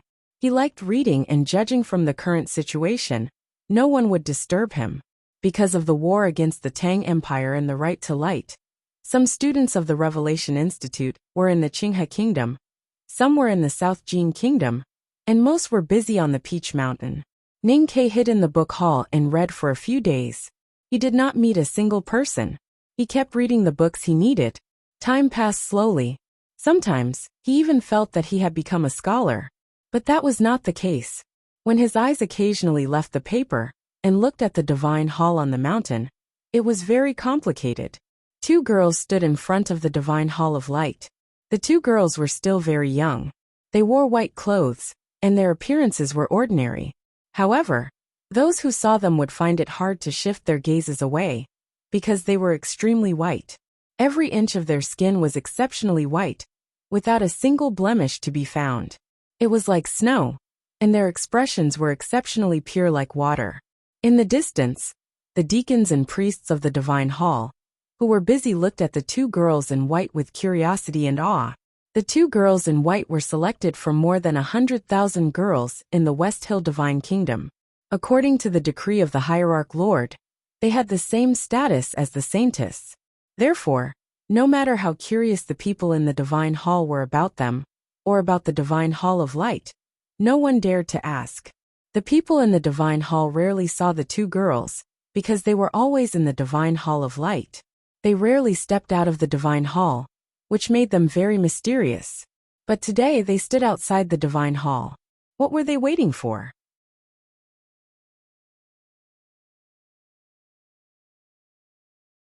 On the mountain road at the foot of the Peach Mountain, smoke and dust suddenly rose. Several carriages were moving at an unimaginable speed toward the divine hall, as if they were charging. The people in the divine hall were shocked. What happened? Was the war going to start again? All kinds of good chapter title, good plot, good pun. I like it. Hee hee hee. Tomorrow's update will definitely be late at night. I don't know when the plane will arrive. I haven't bought the tickets yet. To be continued. If you like this work, please come to Chidian.com to vote for me. Your support is my greatest motivation. You're tuning in to the Lee May's Sword of Destiny YouTube channel. We're so grateful for your support. And don't forget to subscribe to join us on this incredible journey through captivating stories. Your generosity through donations truly makes a world of difference, as it's the primary source of revenue that allows me to expand and enhance this channel for you. Thank you from the bottom of my heart for being a part of this adventure.